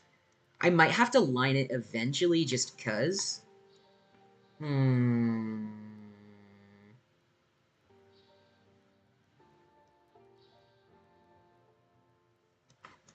I'll grab that darkest color and then see what I want to do with it. The hat though is done for lining. It's done being lined. So I'm happy with that. Also, I'm very happy. I'm so happy with how the eye looks. It just like doesn't feel like me at all though. I don't know what I'm going to do to make it fit in. But I'm going back to the ear. I wonder first if I just line this circular portion. I do like it. I like it better lined.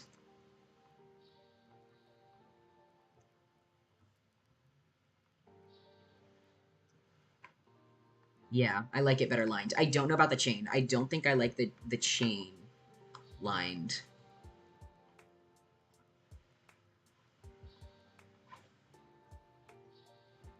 I think the chain in itself, the detail comes from the way that it's colored, and I think it just won't make sense if it's lined. Like, genuinely. Okay, I don't like how I lined this.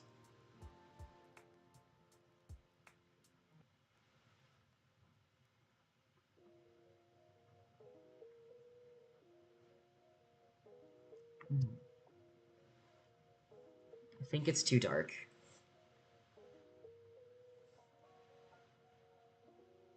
It's a little better. That's good. I like that.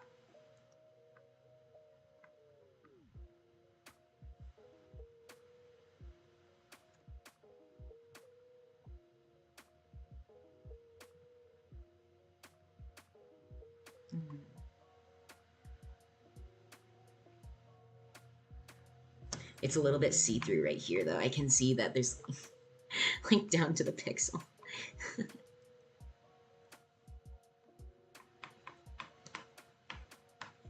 And then let's see how that looks. I like it. Yeah, I like it. I mean, well, okay. For this specific area, I liked it unlined better. I really liked it unlined. You know what? Screw it. I'm leaving it unlined. Hold on.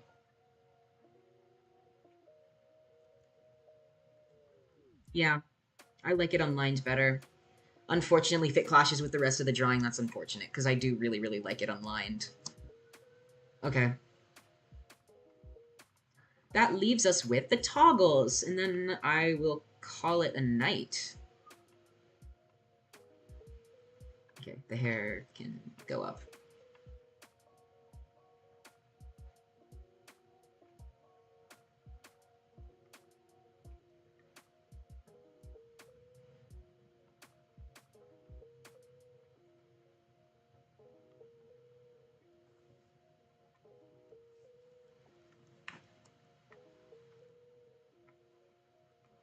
Oh my gosh, bro. I don't want to do this. This is gonna get so boring. Lining these is gonna get so boring. I don't want to do this right now. Okay. Oh, and I did it on the sketch. Bruh. I don't want to do this right now. I might do it off stream because it is quite boring. This is the kind of thing I would do like while I'm on the phone with my friends. Just because it's got to get done. I know I'll have to do the toggles. As much as I could totally just copy them from Princey's model and just animate them better.